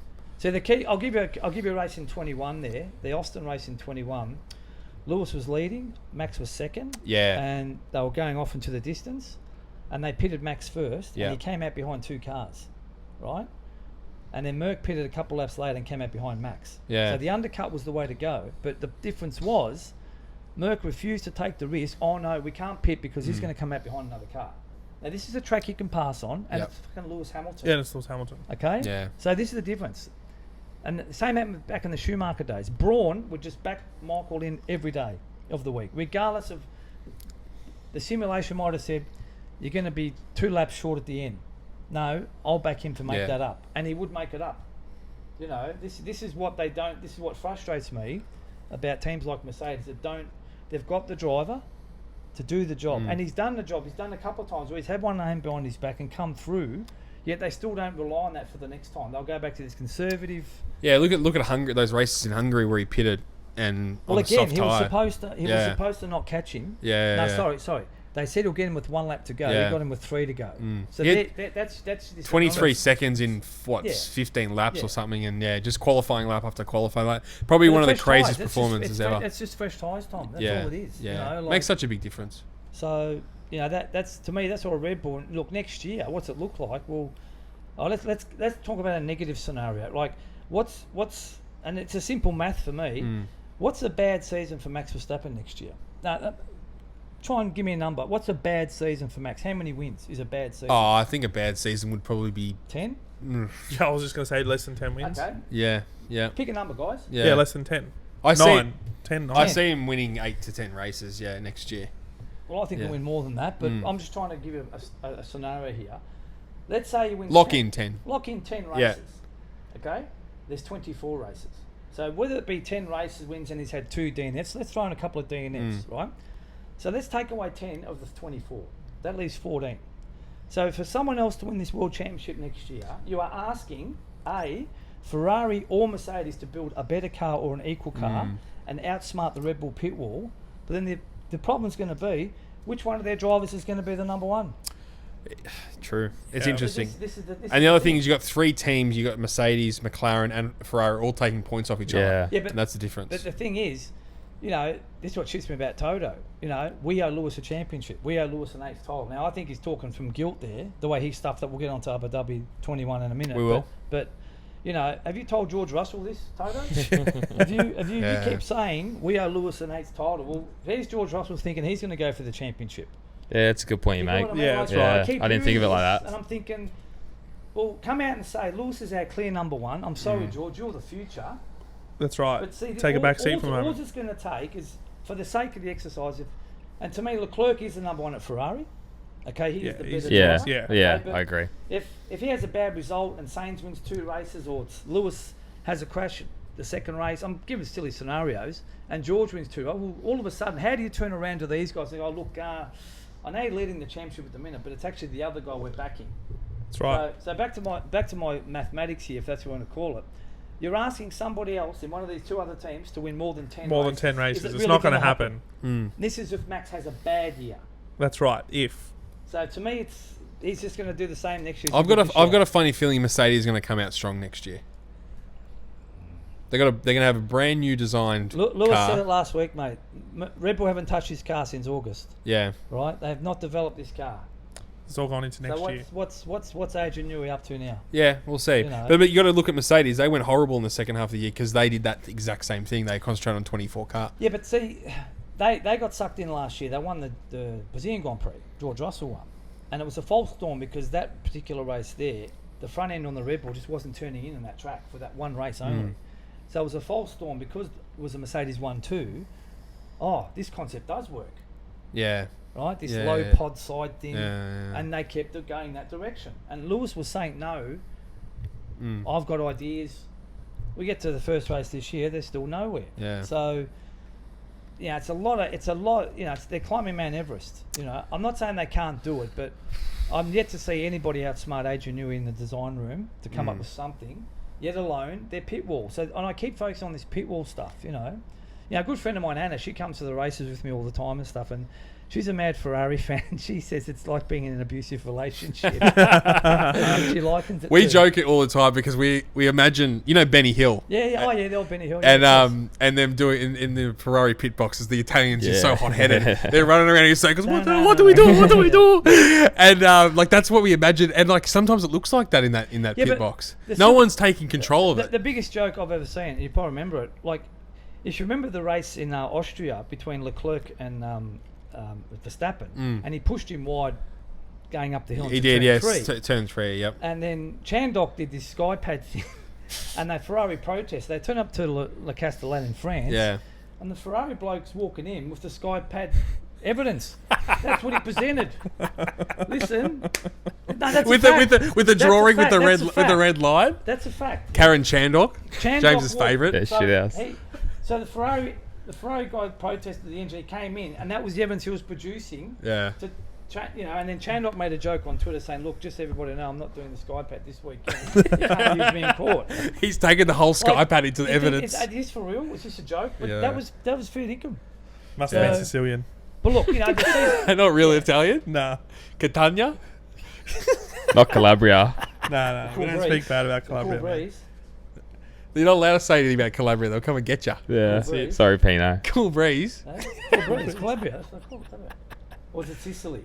Where the women are more dangerous than the guns. all Italian women are dangerous. So your prediction is another Red Bull.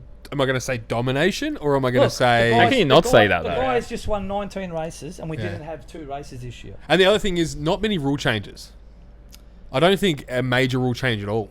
Going into next year. The tyre warmers going into next year? Is that? No, they've canned that altogether. Oh, they've canned that now. Yeah, they've canned all that. Too dangerous. But makes a lot of sense though.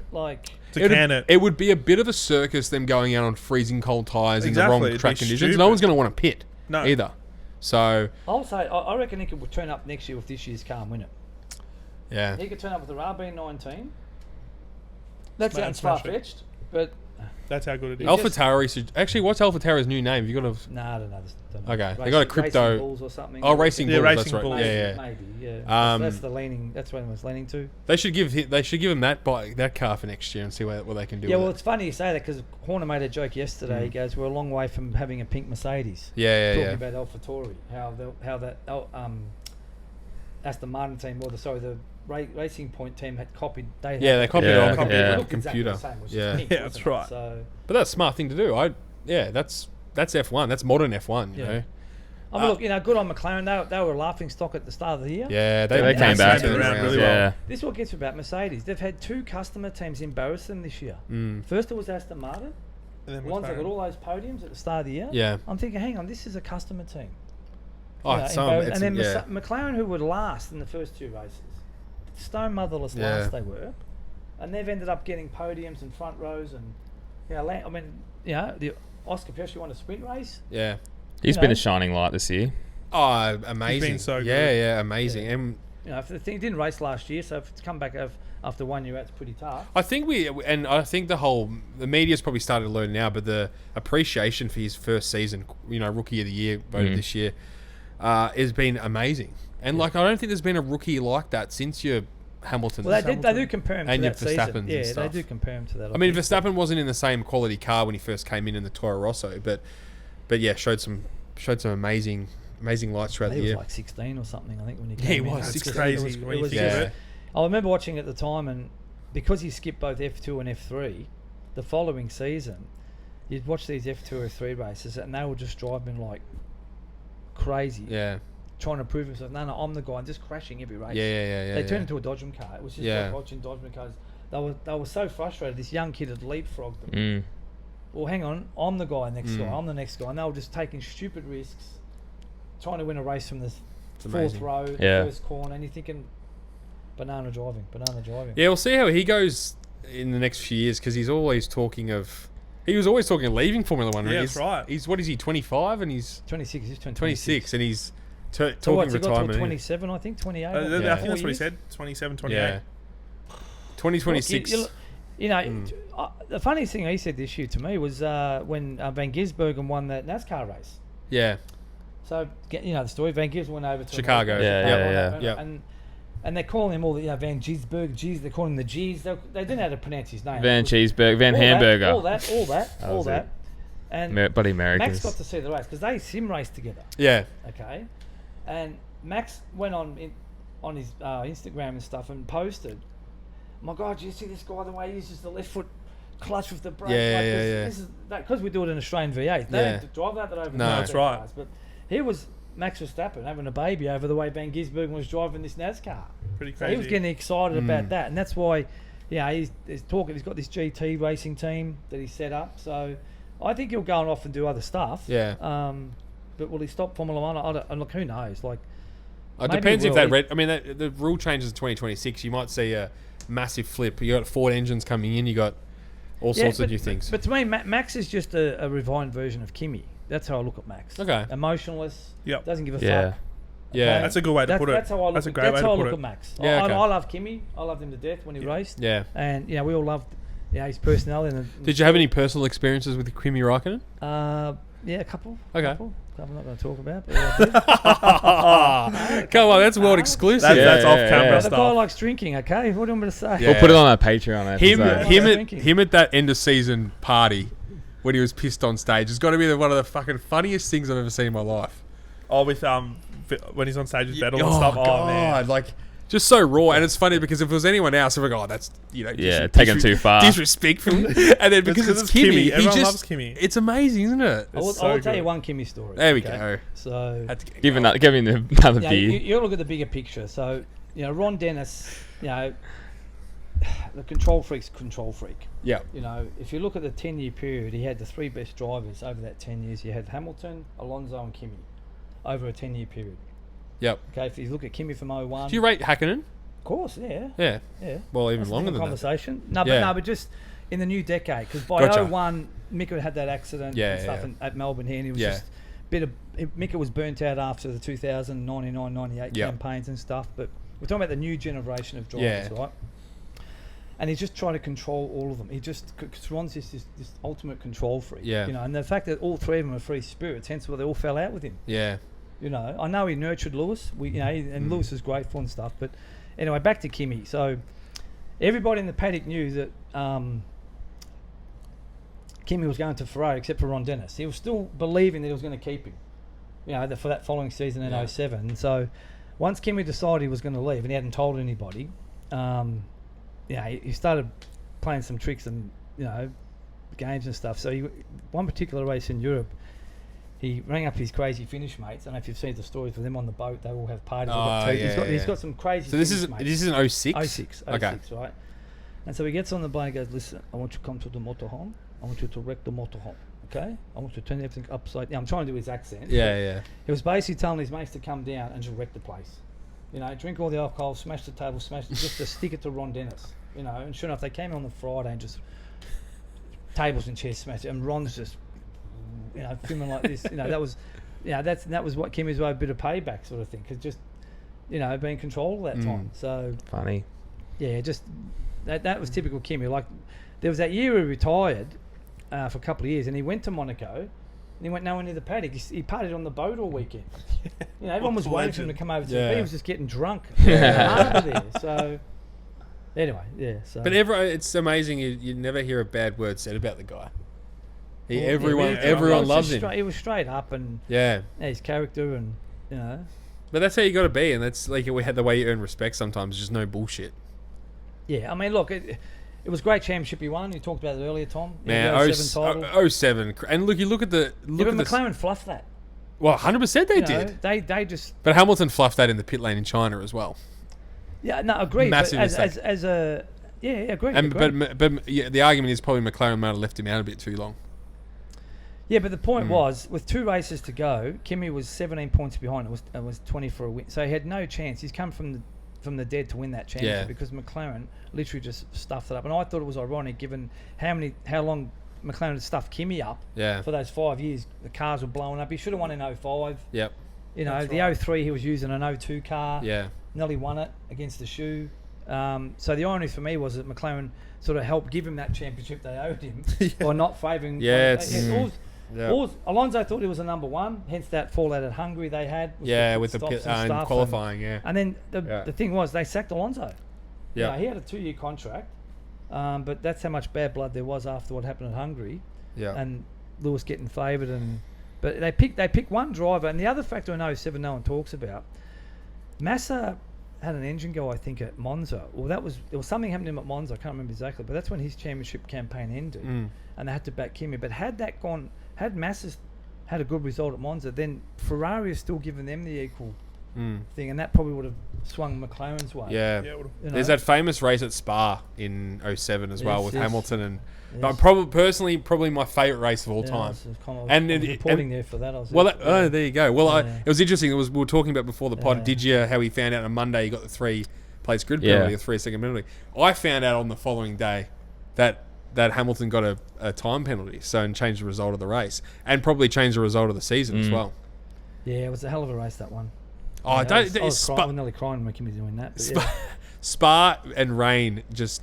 It's a match made in heaven, isn't it? Yeah. Except when Lando Norris is going too fast up Eau Rouge. Yeah, but whoever went up there first was going to happen. Yeah. They should have thrown that flag much earlier. Yeah. Okay, that was. What do you think of the red flags in motorsport lately? Like, I think F1 and also MotoGP, there's been more red flags in the last 2 years than there had been the previous 8 years. There has to be. I mean, you go back to the Bianchi thing. Yeah. Who was the rider in? Was the Japanese rider who died in Barcelona? No, it was Tomazawa. At Barcelona, was it Moto2? Yeah, Moto2. Yeah. Was it Tom? Or was he came in the last corner to slip? Yeah. He No, wasn't Japanese though, was he? Wasn't he a Spanish rider? Probably right. Yeah, but there was a kid in Moto3 in Mugello last year or the year before. Yeah. People say they overreact too quickly, but they've got to. And this is the problem, the frustration for us fans. All these restarts taking forever. Like, we go, come on. Like Australia was ridiculous last year. Oh, that was this year. That's a joke. That was ridiculous to try and restart that. Yeah, that was so dumb. Just call it. The fans actually would have been more appreciative just calling the race then, not restarting with 2 laps to go. And standing start as well, wasn't it? Yeah. Like, fucking, come on. Like, you have one bad start and you've wrecked your whole weekend. Like, come on. Yeah. Crazy. Now, the red flag thing, like, people call it an overreaction, or even the other flip, like I said about these, come on, are we starting the race yet? No, we're not ready. Another 10 laps behind us. Especially in the rain. And come on, but they're just too scared.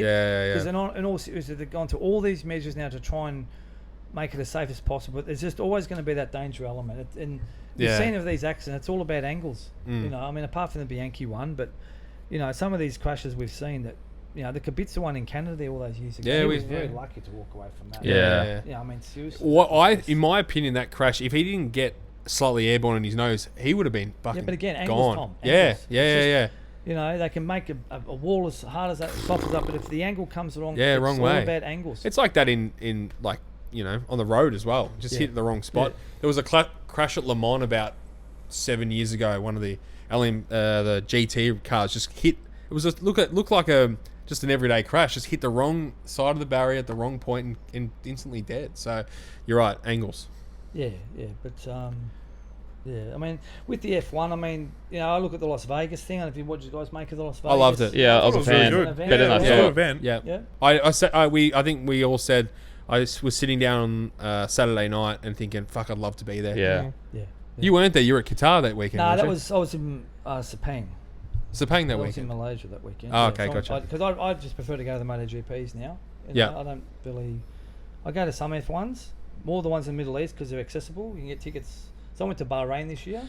So talk to us about that. Why is it easier for you? Is it cheaper to get there? Is it easy to get tickets? Is it easy to get through the security? No, that's another story in itself, mate. But shelving. I look at Melbourne Grand Prix and that organisation. They're a joke, right? Yeah. For the past 2 years, all they've done is tease the fans with bullshit of like. They try and market it to keep themselves in there. So they have a ticket sale, I think, in October. Yep. And then they say, sold out. Yep. Oh my God, missed out on tickets. Yeah. Missed out on tickets. And then come January, we've got some more grandstands. Yeah, built another grand. And the token bullshit system as well. Yeah. So this is last year, right? Yeah. And guess what? People missed out for the second time. And now they should have learnt their lesson from that and not tried that party trick. But this is for 2022. I'm talking. So for 2022, they did the same bullshit. So again, people jumping, and it's kill dog eat dog. Everyone's killing each other. Get in the queue. I'm 10th. I'm 1,000th in the queue. I'm 8,000th in the queue. Yeah. Oh, I missed out. And they come on, and they ended up stopping the comments on their page because everybody was bagging the fuck out of them, saying, this is bullshit. I've been going for 25 years. I've missed out, and it's the Instagram models that are into F1. Well, that's just a celebrity element. That's always going to be that way with these events. But I'm we're real fans, and I'm fucking. I was going to go buy tickets. I go, no, fuck this. I'm waiting because this is just bullshit.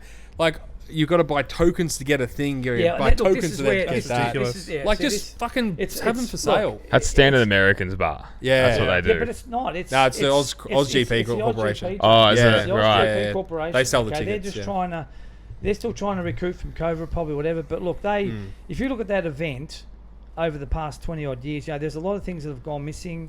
The track stuff's got better. Obviously, we've got F2, F3, which that's great. Really great.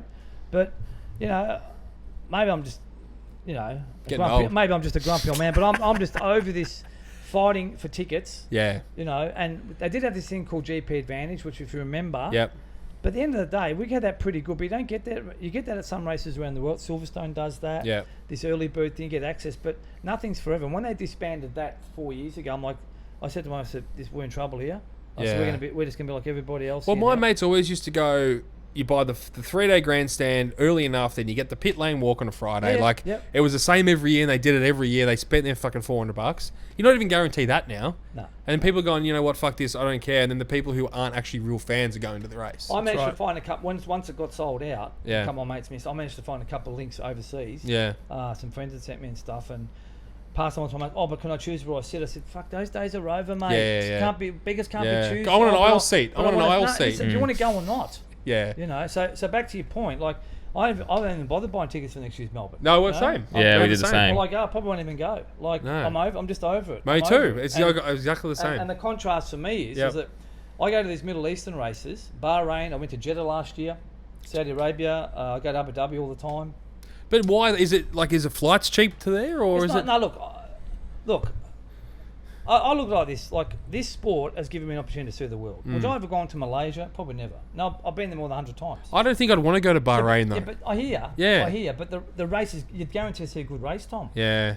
You sit at turn one, there's overtaking. Yeah. Now, you won't want to go. I've never been to the Spanish race because I don't want to watch cars just going round and round and round. They test there like crazy. Barcelona, They test there like crazy. The last corners helped that track again, though. But the reason I went to Jeddah is because the year before that crazy little DRS before the last corner. Yeah. And I ended up seeing more than 30 overtakes on the pitch straight. So you talk about value for money. Yeah. Okay, so what are we getting better racing? Okay. Yeah. You pay to see atmosphere though. 100%, James. 100%. And this is the thing. Like, it's a night race. Trust me, when you go to a night race, it's a whole different level. It's like, I'm going to go on a Moonborough or the Royal Melbourne show during the day, and then you go at night. It's just this buzz. Two different things. True.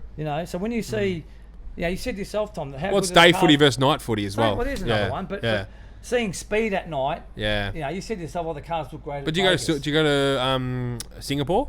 Yeah, I've been there. I stopped going to that one, but I've been to that one like the first 10, 15 Hard years. to watch there, apparently. You've got to pay decent money to get the right seat. Yeah.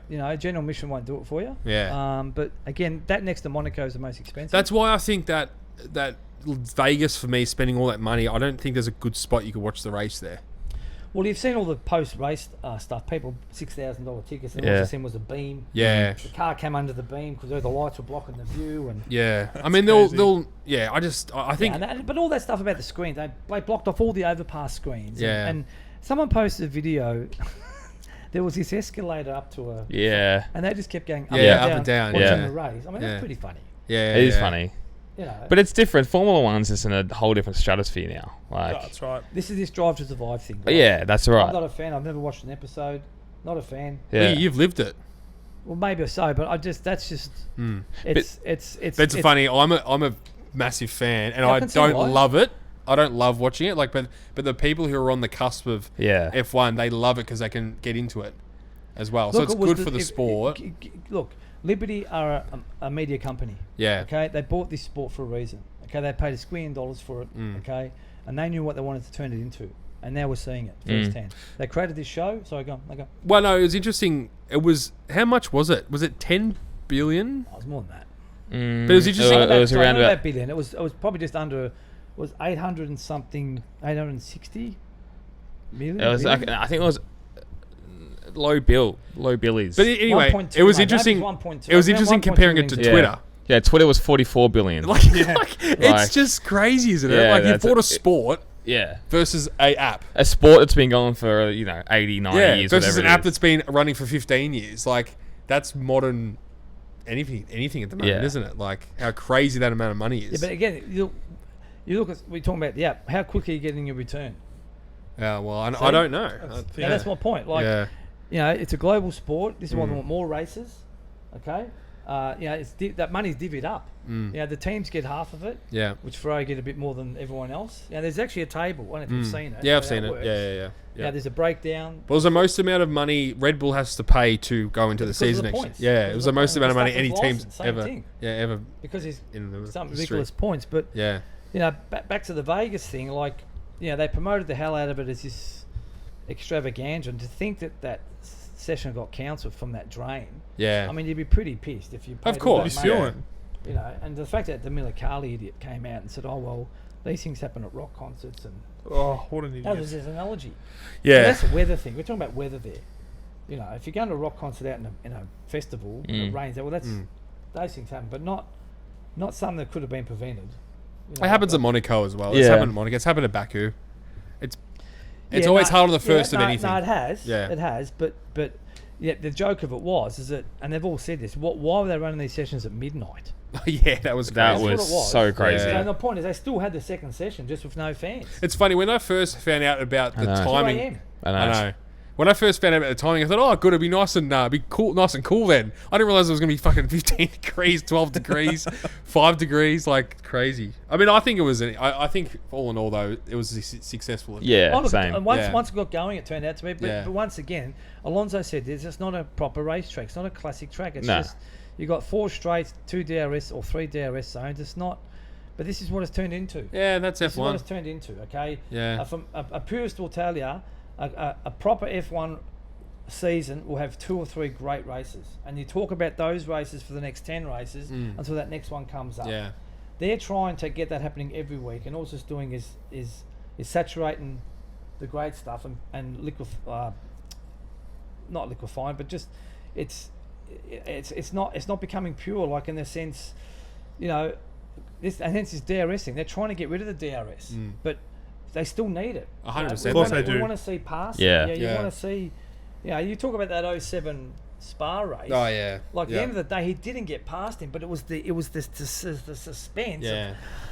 I know. That's what makes a great, a race. But if you're seeing passing willy nilly every lap, like we saw at Vegas, and it was exciting. I'm not knocking it. Yeah. That's not proper. That's not proper racing. But it's entertainment. This is where it's changed. What I did like about the Vegas race was there was passing and then repassing, which is very, very unusual for F1. That gets back to the design of the track. They purposely did that because they wanted it to be like an Indianapolis 500. Yeah. Because I know on the oval you see that all the time. Yeah, true. Pass, repass, pass, repass. But look, back to your Middle Eastern stuff. Like those races over there, the racing culture isn't that great in the sense of the heritage.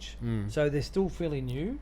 So in other words, look at Australia. We got heritage back to the 50s. Yeah. The first Albert Park race back in the 50s with Jack Brabham, and these greats came out to race and stuff. England, obviously, most of Europe, but these new regions where they're having races. So this is why they're not mad for it. Like I'm talking crazy mad, and that's why I got to Bahrain this year. I bought my race ticket on my way to the track on my phone. Crazy. And I got there and I sat at turn 1, and it was probably $230. I think I paid Australian, and honestly, every third seat was empty. Yeah, right on. So, and the point is, I got a beer, and there it was. And this is the other thing, the catering. Like some of these, I went to Miami last year. Okay, cost me a fortune. It did. But a really good friend of mine, Devin, lives in Canada. I said, let's pick a race because that was the one. Yeah, it was a bit hard for him to come over this side of it, and it was a one-off. And look, the ticket was, I paid $2,200, and it wasn't even the main straight. It was down in the loopy section past the second DRS.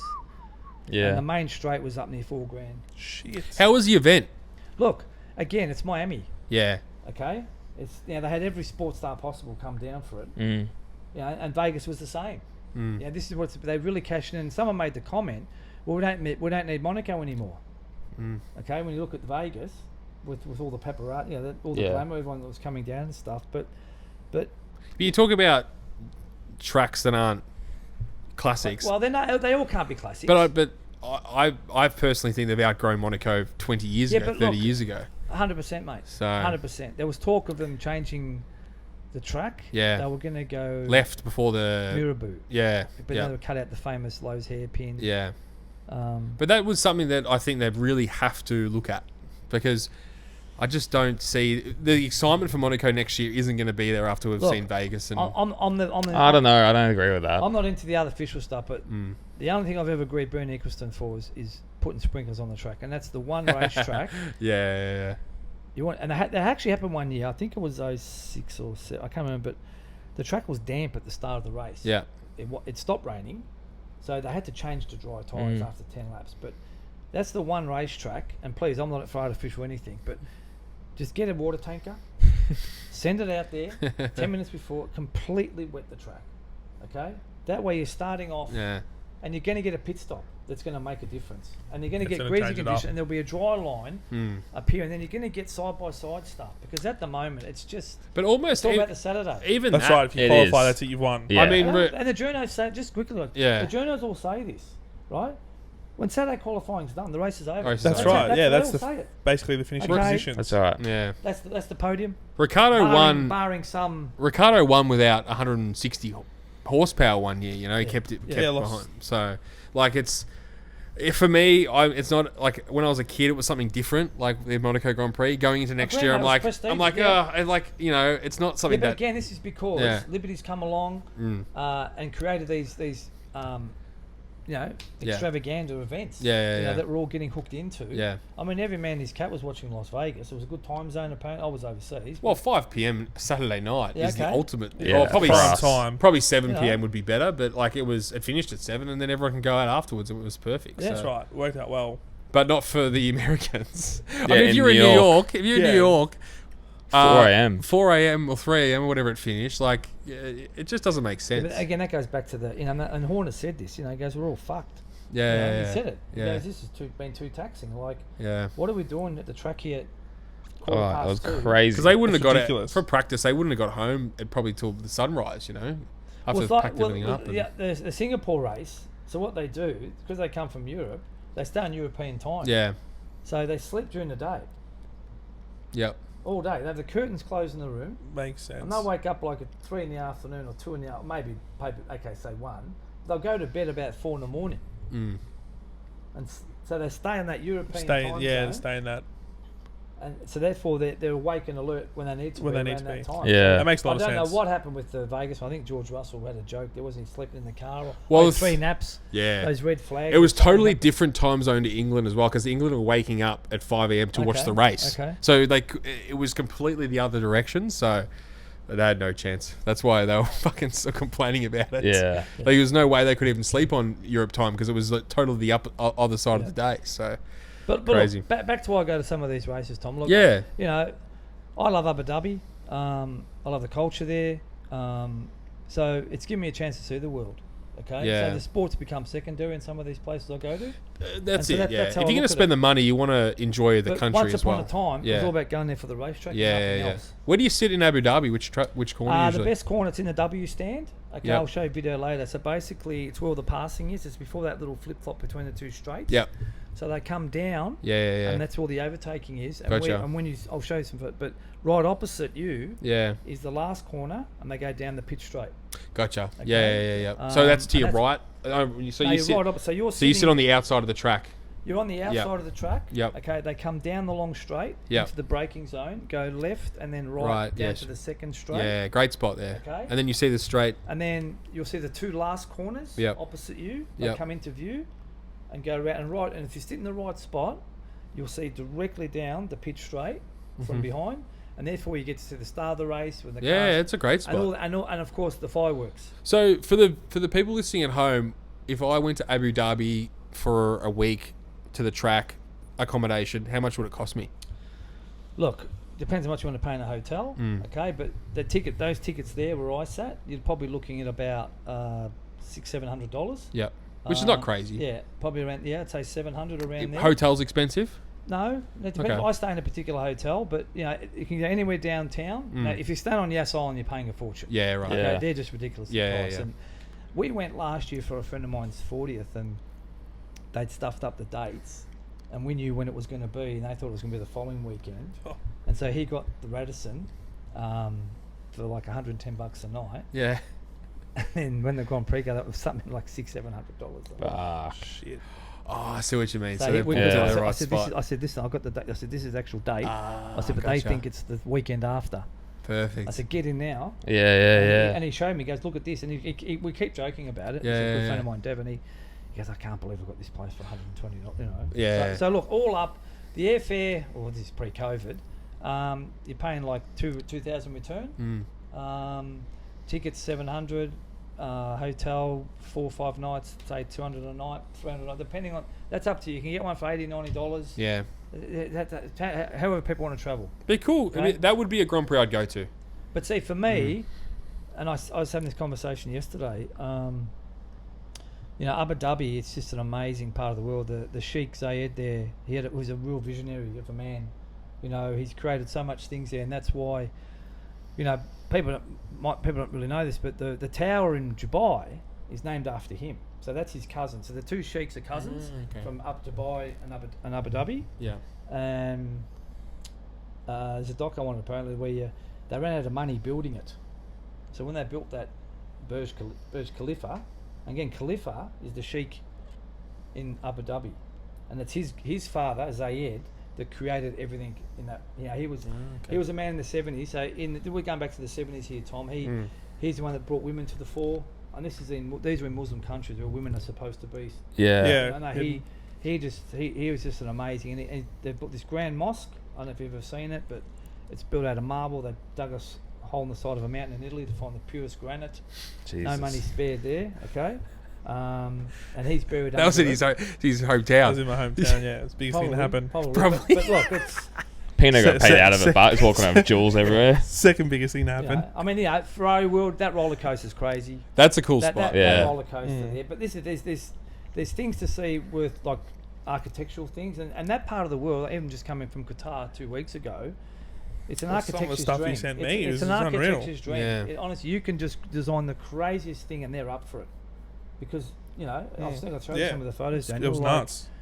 But because they're always going to run out one day in about 30 years, they reckon, in some parts over there. So they're creating stuff there for tourist people to come on, and the stuff's just crazy. So and the time of year it's November, so it's only like 25 degrees. Beautiful, mild. And this is the thing, and this is the other thing about these races. And this started in Singapore. You can sleep in, sit by the pool all day, go out, go to activities, go to and you hit the track about 5 o'clock. Well, that's what we'll talk about Vegas, like waking up, fucking buffet brunch, all that. And go to a pool party, twerking competitions, go for a massage, and then head to the track. I mean, fucking how good is that? That's the best day of your life. Yeah. Special Thai massage. So I'd go to Singapore, Abu Dhabi. Another one at the back end there, and they were all evening night races. Yeah. And then Melbourne was that 5 o'clock twilight. So I'm gathering a bit of a theme here that you like a night race. Well, again, it's if the racing's good. Yeah. Singapore's not a good race. It used to be, and even this year they took that chicane, that section out. Yep. But it just became too processional there. Good race though. That wasn't a bad race this year. George Russell. Yeah, well, exactly. Can I move on to the touchiest subject of them all? Go on. Let's talk about Abu Dhabi 2021. Right. Thoughts? Prayers? Look, let's just talk about the season as a whole. Amazing season. And this is the thing where the Drive to Survive people don't get. So if you're Liberty, I'm looking at this from an overview, right? You're rubbing your hands together. That's right. You're licking your lips. The best possible scenario. Again, all these new fans who are watching Drive to Survive are going, oh my God. Yeah, is this like... Is this every year? Yeah. That's exactly right, James. Right. And also, Drive to Survive got massive in COVID 2020. Right, it all played out perfectly. Yeah. And then moving to 2020, when we still had lockdowns here in Australia, in the world, boom, this season came. Yeah. So look, the 21 season was a classic season. Yeah. You know, and the one before that you can compare it to is 2006, and there was a similarity because you had an upcoming star. Yeah. Unsurpassing the champ. Yeah. The Schumacher. Yep. That was the 06 season. Yeah. An unbelievable season, you know. And the same thing happened in 21. And as an overview, Max had to win that championship. It needed a young generation to beat Lewis Hamilton. Okay. And it did happen. But it was the way he did it. And, you know, we talked about the Rossi thing before about him out psyching Gibbon hours and stuff. And Lewis, to me, if you put Leclerc or Russell or Lando Norris in that Red Bull, they're mentally destroyed after. Lewis would have just... Oh, yeah. Yeah, that's right. So, whereas Max, he's like different. a Terminator. Yeah. Oh, yeah. The best way to describe him in 2021, he was just a Terminator. You know, he just wasn't having a bar of it. And yes, he had the points advantage, but he used it to his advantage. And He that's made it why he's work. like, mate, and this... He was very much... People talk about how to hit and center driver, so we'll just watch Max in 2021. Yeah. You know, it was like, I'm coming through or we're crashing. Yeah, it's one or the So other. those later races at Saudi and Brazil when he was taking him out to the Yeah, runoff, and yeah, like, yeah. oh, he's driven me off the track. And Yeah. we'll love it, but that's just, mate, I'm coming through. And Lewis drove smart and realised, no, I have to let him come as we're going to crash. I'm going to lose Yeah, points. we're going to... Yeah. You know, so... Because that Merc engine towards the end of the season was just out of this world. Look, I have this debate all the wicked, time. wasn't it? Yeah. The Merc was the better car over Yeah. the year. People argue about this all the time, right? But it was. It just was. I mean... You look at Brazil, he got that penalty for the infringement of the rear wing. He started last in the sprint, got to 10th, and then on the Sunday started 10th and won. Yeah. So Crazy. if he starts on pole, he's winning that race by... Yeah. So this debate about, oh, no, the Red Bull was the better car, it just wasn't. Those Not even last close. 6 races... Yeah, you the know, last... they turned the switch somehow. And I remember Jeddah. That was probably the craziest scenario. Were you there? Yeah, no, I didn't go to that one. That's the one that inspired me to go to the next one. Oh, Because that was the first one. yeah, that I'm like, just... I'm going to this next year. Regardless. Oh, That was yeah. just incredible. Incredible. Everything about it. Everything about that race was just incredible. And like you look at his qualifying Look, lap, I'll- you know, as well. That is the best qualifying lap Yeah. that's in Senna and Monaco. Yeah. Okay, if you've seen that clip of Alonso gasping, in Yeah, the yeah, pen, yeah, yeah. Like this is Fernando Alonso. Yeah. He's gasping at I mean, he was so close, and again, he's in a lesser car, and he was up by 2/10 around some of those sectors on Hamilton. Unbelievable. And okay, that onboard footage of that lap is just nah, fucking he's mind-boggling. just going. And when I went there, you think this is even narrower than it looks on TV. Yeah. It's literally like as wide as his leg. And, That- and they're blind yeah. corners. They're blind corners. So, yeah, everything about that weekend in Jeddah, that, you know, like he missed the pole, Yeah. but he again shoved himself up the inside at the start, and then the whole Massey thing. This is the thing I wanted to talk about. You know, we had this great championship, and then that Silverstone. They opened up with Silverstone. That's the greatest opening lap in the history of Formula One. Yeah. For them to go toe to toe for 8 corners, all the way around to the point where they actually And that hit. track End up lends touching. itself to it as well. It does. Well said, James. Well said. But to have them just not giving an inch, because they both knew whoever took the lead after Cops was going to win that race. That's it. It was game over. Like, it was game over. So Lewis, you know, yeah. And the thing that still gets me about that is that I don't know how he drove away from that with barely any damage. I know. Given the contact. We call him the cockroach. Yeah. He doesn't die. Yeah. Well, you can say that about all of them. Yeah, but then you look at the year, was it the year before or 2 years before? Had a puncture with, 8 corners to Well, go? look, the shoe had all this luck too, mate. Okay, the shoe, there was races where the shoe... How many Yeah, times look- does a look- safety car come out and Hamilton but comes look- out on top? Look at Vettel in Brazil. He was rolling backwards with a fuck side pod. 2012. He was out. Yeah. Yeah. People think Alonso's a champion of Ferrari, Yeah. and somehow we recovered and drove up to 5th and he's holding the trophy. Yeah, it's amazing. So the tin ass, if that's what we want to call it, it follows them. Angles. That too. But look, so back to 21. Yes. Like, you had this Michael Massey factor, okay? And, yeah, there's a person that was well out of his depth, okay? Charlie White... This is where it gets good. Yeah. Charlie Whiting had passed away in Melbourne here the year before, and Michael got thrusted into this role, and he just wasn't fit for it, period. He wasn't fit for it. He was trying to A lot of pressure. No, he was trying to be friends. Okay, he was trying this friendly approach. Yeah. Yes, I'll get back to you. Yeah, every time they contacted him, but they shouldn't be contacting him though. No, but they shouldn't be contacting him. No, I'll get to this, Tom. So his first moment of exposure was that race at Mugello on the restart. Yeah. When there was some serious crashes. That was scary. Yeah. Now that was their fault. That was his fault for calling that restart too soon. Period. Okay? He's the one that flicked the switch to say go green. Yeah. And it was too soon. In other words, it was ways too before they got to near the grid. That's right, So that's why cars were going, cars weren't going, and it caused all that. And he came out the next day and took zero ownership, accountability. Just say, we might have stuffed up a little bit. Say something, just a little bit would have gone a long way, but double down. No, just wiped it off. Wasn't us. And this was, to me, was a big worry at the time. I'm like, this guy, he's not fit for this role. People could have got killed here yesterday, you know. So fast forward, the following year in 21, you know, they knew he could be got. That's the best way to describe it. Yeah. Okay, 100%. And it was who's going to get to him first. Yeah, they could play on him. Right. Yeah, okay? yeah. And so get to Silverstone. This was the telling thing of the season. You had this crash between Max and Lewis. Max is in the wall out of the race. And you're hearing this chat. Oh, Michael, you know, you can't put it on the inside there. Cops, that's 180 mile an hour corner. So they're trying to influence Massey to penalise Hamilton, right? Then Horner comes in and chimes in, says his piece. Well, when Toto got wind of this, what do we see? We see him going up the staircase to race control. Yeah. And it was great theatre. Yeah, dramatic fashion. But this is wrong. It's so Come wrong. on, Tom. Yeah, ridiculous. What's going on here? I know.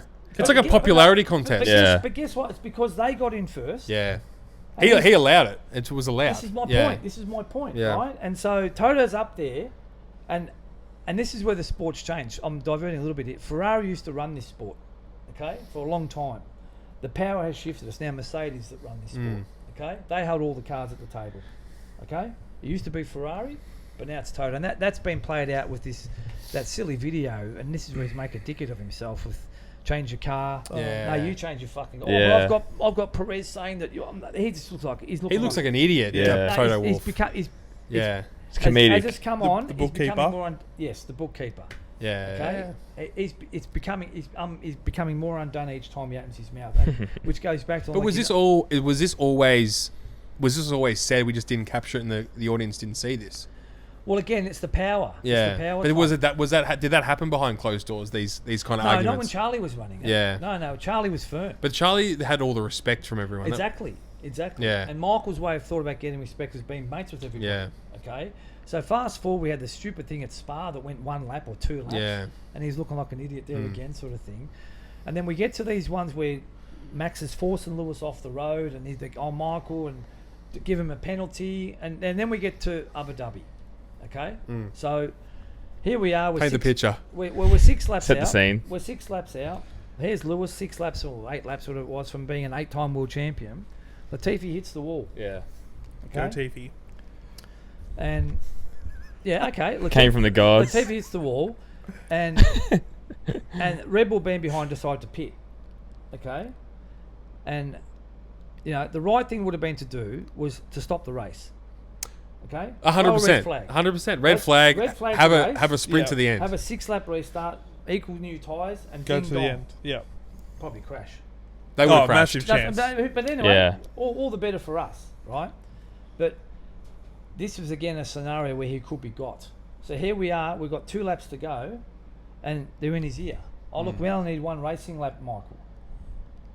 Yeah. We only need 1 trying to get us to fall in their favour. Guess what? He lets these unlapped cars go through without them going to the back like the rules state. Yep. And then restarts the race with 1 lap to go. And then Hamilton's like, the fix is on. Oh, yeah, that's right. And Toto's just absolutely losing is my famous. Yeah, no, but Mikey, he's no, he's that's so not right. Yeah, but he's having a big dummy spit, But, at the end of the day, Red Bull got to him first. That's it. So... It's actually bringing a smile to my face thinking about that day. No, but look... He's tearing up. All the listeners, he's tearing up. In all seriousness, guys, right? I'll tell you there's something else ironic about that race, is that was the year they changed the track. Yes, and it probably arguably suited the Mercedes with their higher horsepower. No. What I'm getting at, Tom, is that if you look at the way the track layout used to be, they come out of turn 2, round the loop a bit, and go down into a little hairpin. More slower corners. Yeah. They took that little left-right section out. Yes. And it became a straight run to a U-turn onto the back straight. So I'm saying now, if they don't change that track, Lewis wins that race. Yeah, I know, that's the other. I'm just throwing this up. You know the argument though. Ifs, buts, and maybes. They took out. Ironic. They took the part of the track out. Yeah. It's firing Tom up now. Right. But they also took out 3 slow corners where the Red Bull would have been faster. No, it's nothing to do with that, Tom. The story of that track is that you've got to keep the rear tyres alive in the last sector. The whole point of that track is that you've got to get to the last sector and have the rear tyres still alive. And unfortunately, the way most of those cars work around, except for the Mercedes that year, is that all the other cars, and the Red Bull too, some degree as well, they just get to that last, and the tyres are done. And that's why those last 4 corners, the car's just sliding around. Okay, so it's not. They made those corners faster. Okay, it didn't really affect that tyre. Made the racing better on that track though. I enjoyed the track a lot more. Agreed, but I thought it was ironic. Like, oh my god, the one year they changed the track, look what happens. Okay, and then I looked at it a total different mindset. I said to myself, they've taken these 2 slow corners out and put 2 fast corners when the Mercedes had such a big advantage with horsepower in that part of the season. So I don't think it was the horsepower thing, but and look, the other thing that people don't talk about, and I've talked about the English teams, twice during that race, Mercedes had a chance to pit Hamilton. Okay, they had a chance to bring him out of the VSC, and another situation, I think it might have been another safety car or VS, and they didn't, because their whole mantra that day was like, we don't want to be behind Max. At no stage do we want to be behind Max, right? Because if we're behind Max, he's going to cut us off. Right? Yeah. And to me, that's just narrow-minded. Yeah. You're not taking the ball. Take it on. Yeah. Okay? And what you're going back to before, not being aggressive enough like Red Bull. This is why Lewis was on 40 old lap tyres. Yeah. Okay. So again, I've got a smile on Tom's face. No, but Tom, I'm being serious. Yeah, I'm listening. Yeah, I can blame Max. So look, if you isolate it, Lewis Hamilton got robbed of a race win, right? He got robbed of a race win by the way of the rules. Did it end up being the World Championship? Yes, it did. But the right man won the World Championship. Correct. 100%. Yeah. 1,000,000%. And going back he just came. Merck got hubris at Monza. Okay, they decided to change their engines at Monza. Yeah, they got hubris there, thinking, "Oh no, we've got this. There's a 1-2." Lewis fluffed the start. Okay, and again back to the Monza. Somehow Red Bull have this bad pit stop. Like, when does that ever happen, Tom? Yeah, I know. And he comes out just to add to the drama. Yeah, and they crash.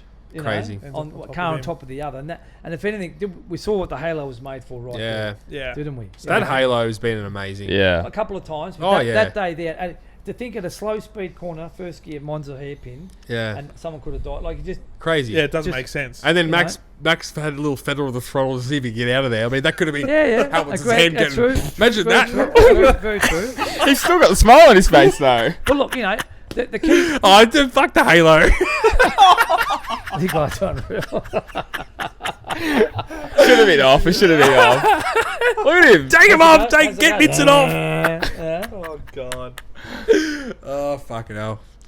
So that you look at Imola. Lewis goes forward driving in the but grass. he got lucky that race. The red flag. George Russell smashing into and then get the red flag to get back in the race. Like, fucking hell, I know. But to me, but so many roller coaster. No, but hang on. Yeah. This is, and it comes back to the driver, right? Yeah. And this is what I love about Max. Okay, there's too much. From when I watched it as a kid, there's too much of this information overload on the pit wall. Okay. Instead of looking, put your finger out, is it raining? No, the rain's coming. Oh, no, the rain's coming. You know, saw that famous race in Malaysia. This Kimmy's like, where's the rain? You know, they put him on wet tyres, and the sun was out. Yeah. Right? Where's the rain? Where's the rain? You told me there's rain. But the race at Russia, where Lando and Lewis were battling for the lead. Yep. Max started last. He took the engine. Yep. He was running like 10th, and then it started raining, and he just goes, I'm coming in. Yeah.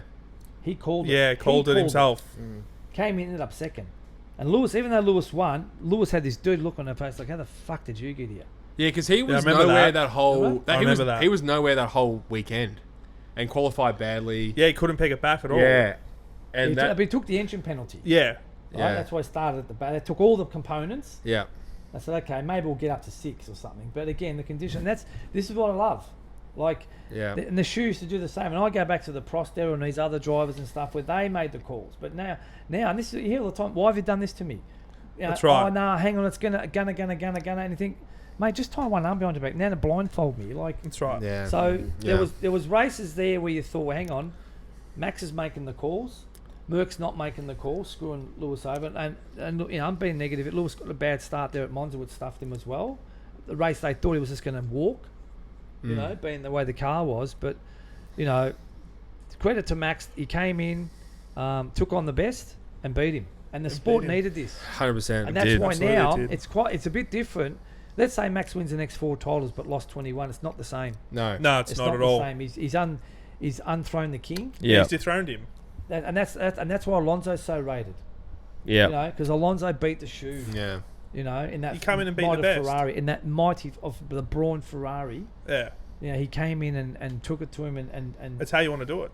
It's how you get respect from other people. Exactly, mate. You only get rated when you beat the best. Correct. Yeah. And that's the thing. Next year, any one of these Ducati riders wins against Marquez, if it's the bike we think it's going to be, you're going to tip your hat, aren't you? Go, well, fuck, like yours, Martin. And that'll be the first time in a long time I think we've seen someone beat the best. And it needs to happen.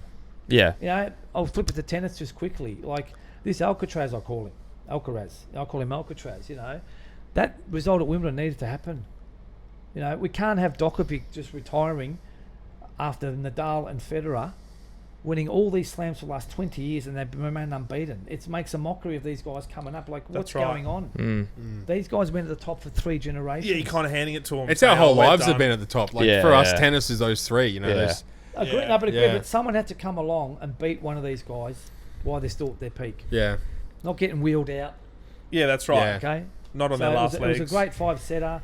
I'm switching subject here. Yeah, just give an example about this is why we watch it. We want to see the next talent come through and do the job against the best. Against the best. What do you see MotoGP in the next 10 years? Who do you think, if you look in 10 years' time, who's going to have more world titles? Is it Pecco? Is it Martin?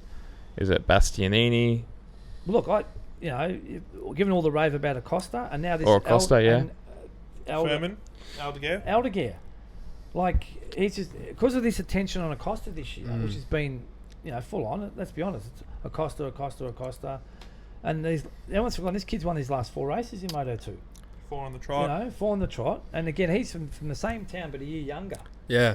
So, is he going to come in and say, "Hang on"? I'm still not convinced. Yeah, Alonso Lopez did this last year. We speak about it all the time. No, I hear you, but if he comes out next year and wins every race. Oh yeah, different ball game. Yeah, it's ifs and buts. It's ifs and buts. But back to your question, Marquez will go another 4 or 5 years, I reckon. Well, you never know. Marquez might smash out another 3 titles. Yeah, but let's hope. Of the ones coming up, I hope so. Costa, he's got the pathway. If that bike's going to be like it's going to be, that's right. Okay. What's it paying for Acosta to take Miller's seat? Because I reckon it's $1.05. Get on it now. Mate, Miller will be sitting next to you in 2 years, I'm telling you. On my lap. No, it's just look, everyone loves Jack. He's been great for us Aussie sport, but it's been good for the sport. It's been disappointing that he got to MotoGP and he showed some, he's done well. He's done well. Factory Ducati. But I just would have thought he would have done a bit better on that Factory Ducati against Bagnaia. That's right. Especially in his second year, and it hasn't come to fruition. Considering he outperformed him when they were on Pramac together. Same old thing though, burning tyres. And his riding style, isn't it? That's just, they all say that about it, don't they? Everyone says it. But Binder's got it. I mean, like you say that, but then Binder slides in. Yeah, but there has to be something different then. Yeah. He's doing something that we don't know. They say he's like Marquez on that thing, because he's riding it the way they can't understand the way he's riding it. Binder on the KTM. Yeah. So, but look, as far as Formula 1 goes, what is it we're really watching? I'm being a bit cynical here. Yeah. It's just the same 3 teams. They're taking it in turns. Red Bull was always going to be the team that ended Merck's domination. Yep. And now we're watching the Max Verstappen era. Yeah. Which is what it's all about errors in Formula 1. And this is the sad thing. They have these rule changes and they're still the same old. But it's always been like that. No, I know that, James, but, I go back a bit further, but from, in the late 80s to the 80s there to the 90s, there were some close seasons. Yes, there was McLaren for a couple of years with Senna and Prost, but at least it turned a bit. There was a couple of seasons. 87 was one with the two Williams guys, and but once the shoe, the end of this, the start of this millennium basically with 2000 when he won 4 or 5 in a row. Then he had 06, 07, which was close. 08 again. They were the 3 seasons. Yeah. That's the last lap. That was a bit dramatic. Is that Glock? Yeah. Is that Glock? Bit of the conspiracy theory on that one. Nah, Hamilton fan. No, not at all. Just Tom's blinded by hate. But what a seesawing of emotions those 2 years were 07, 08. For the sport, just an amazing time. And it's when I was coming of age myself, and it was a couple first pubes. So bad. let's go. What does coming of age mean though? Couple of pubic hairs down below and stuff. Gotcha. So F1 was your. Are you saying F1 was your porn? Is that what you're saying? Like fucking, it was. I've seen what Tom searches up, and it ain't F1. But for me, Formula Don't 1. they sponsor Moto 2? Formula 1 was my OnlyFans, is it? OnlyFans. I'm not paying for shit. What are you talking about? I saw this garage every time. Is that OnlyFans? Nah, he always just types in the person's name and leaked afterwards, and then you can find it. That's what you taught me. Yeah.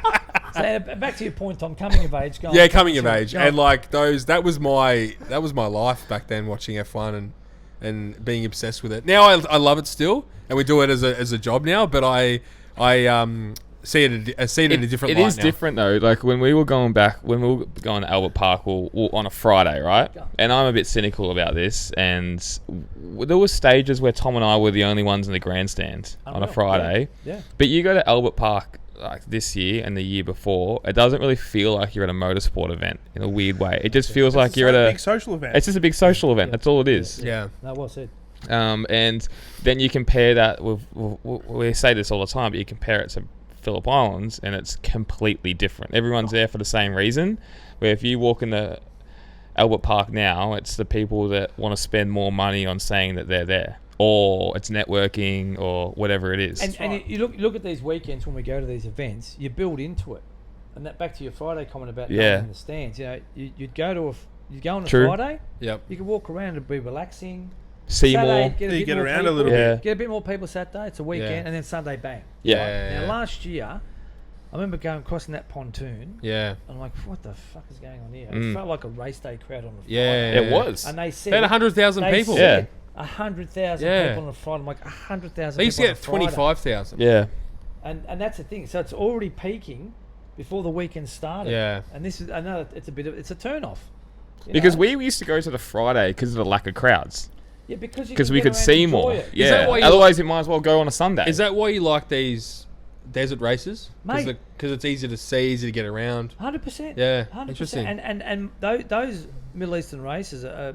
Some of them are family orientated. Yeah. Because they like going as that. families. Yeah. That race in Jeddah, it was like where it's set up on the coastline there. Yeah. It's actually a carnival.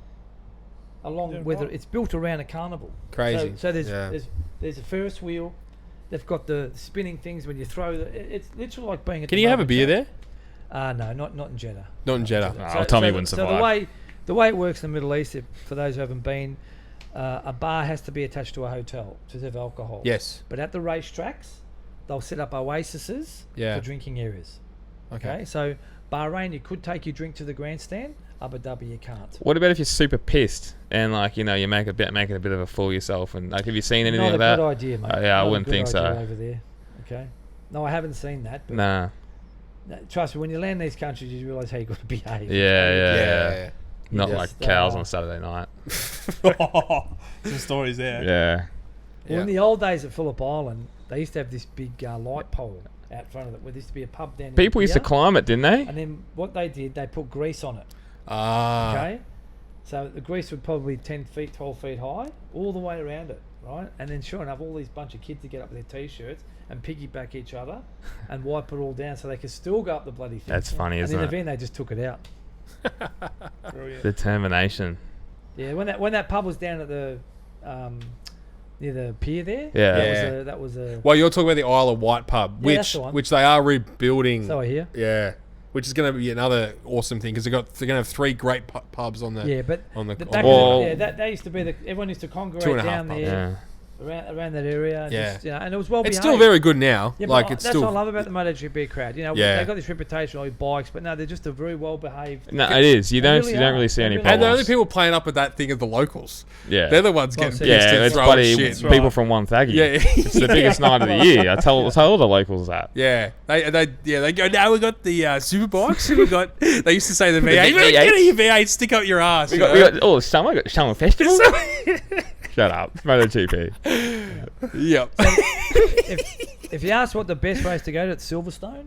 Okay. Silverstone. It does it? So that's not going to have the same feel as Bad food there, but yeah, but chicken chow mein. it's more like Phillip Island. Bosh. It's more like Phillip Oh Island. yeah. It's just out in the middle. I'd love to camp in Silverstone. Yeah, one year. That would be cool. Yeah. But just fans are educated. And stuff. And look, it's expensive. The tickets are. It would be good. But the racing is incredible.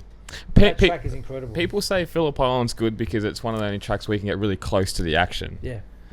But now, turn 12, barriers. Yeah. Is that going to start going aroring the whole track? Yeah, that'll piss me off at turn 1. They've got turn 12. You just sit there as a fan, watch the race. You can't do that anymore. There's not even a hill. Yeah, true. Like it's all gone. Well, they're just pushing people into grandstands like they have all the time. So. And Sepang's another good one.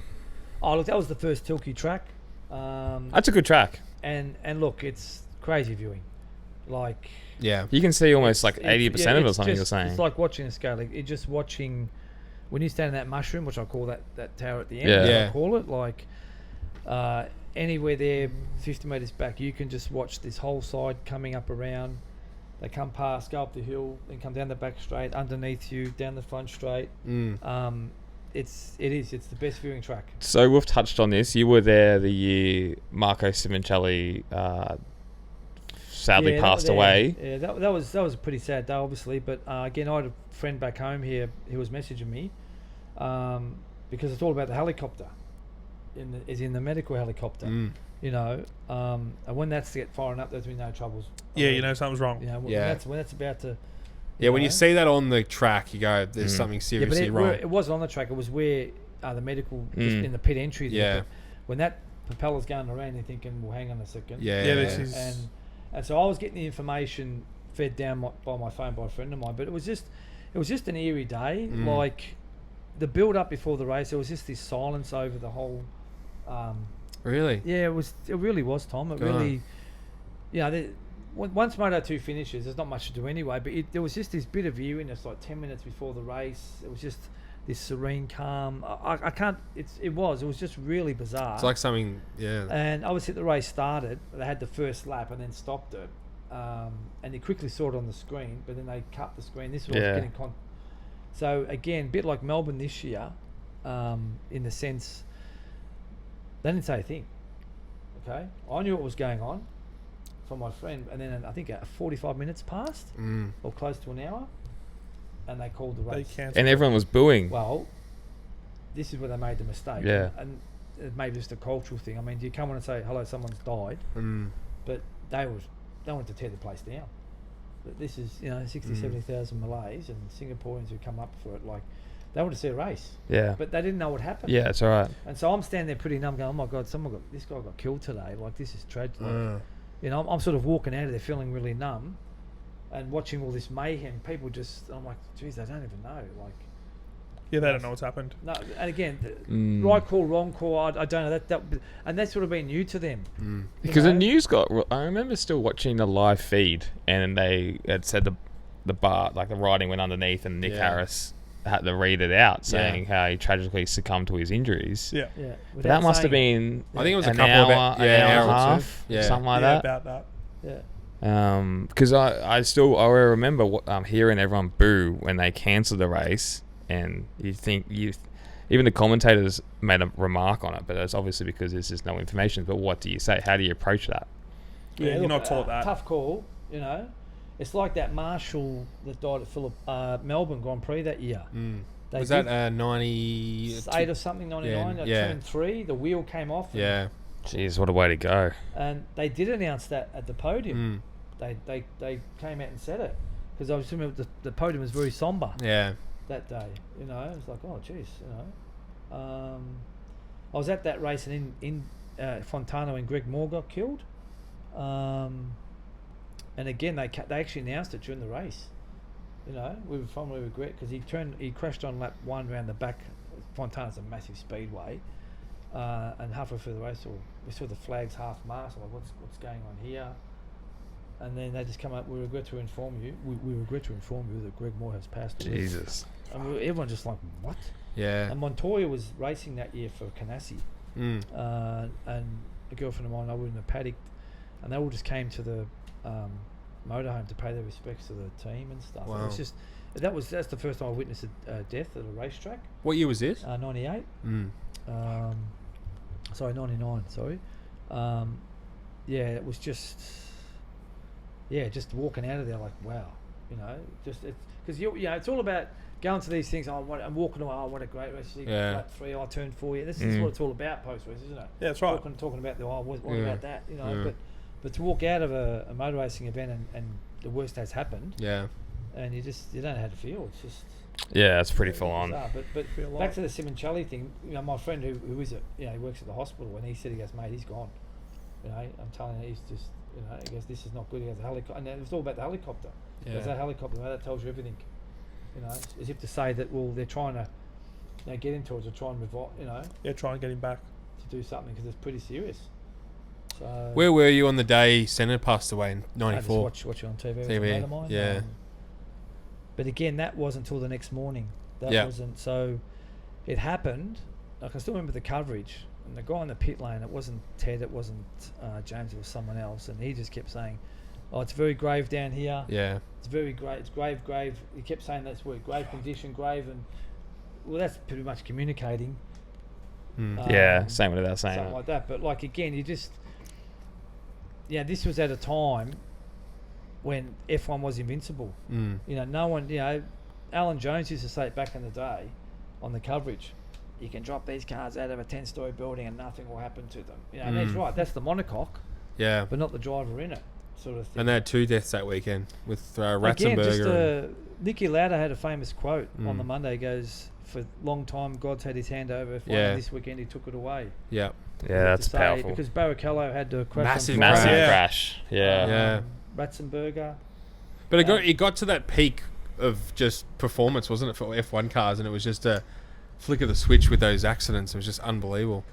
Downforce, power. It was just, they were absolutely pumping. Yeah, but again, all that technology with the, you know, ride height and all that stuff. Yeah, all that stuff. ABS, traction control. Yeah, all of it, you know, active suspension. We spoke about this about Chris. These devices don't necessarily mean safer racing. It can be the opposite. Right. Opposite. I just touched on that earlier. Yeah, that's right. I'm being, call me dramatic. I'm worried this week. What we saw with Martin last week and Alex at Mugello, they're just passengers. They're 200-300 kilometres an hour. And especially Mugello down in that San Donato, that is a scary corner. Last year, and I stood at turn 1. It's like nothing else. If you want to go see something in life on a motors racetrack, go to Mugello and stand at turn 1 and watch a bike do 360 kilometres an hour coming past you. It's just crazy. I'm telling you, it's madness. Absolutely crazy. It's like watching a it's not even a straight either. Yeah, but it's like watching a bullet. Not that I've watched a bullet, but it's just the way they're braking to like 90. The way they just come up. Yeah. And you just go boom, boom, and then they stop it and then turn into Santonata there. Santonata. We're trying to remember that name. Yeah, great corner name. But great corner names, yeah. But look, the Senna thing, it was just, I don't know, was it meant to happen? I don't know, there was a time, you know, like Prost had just retired.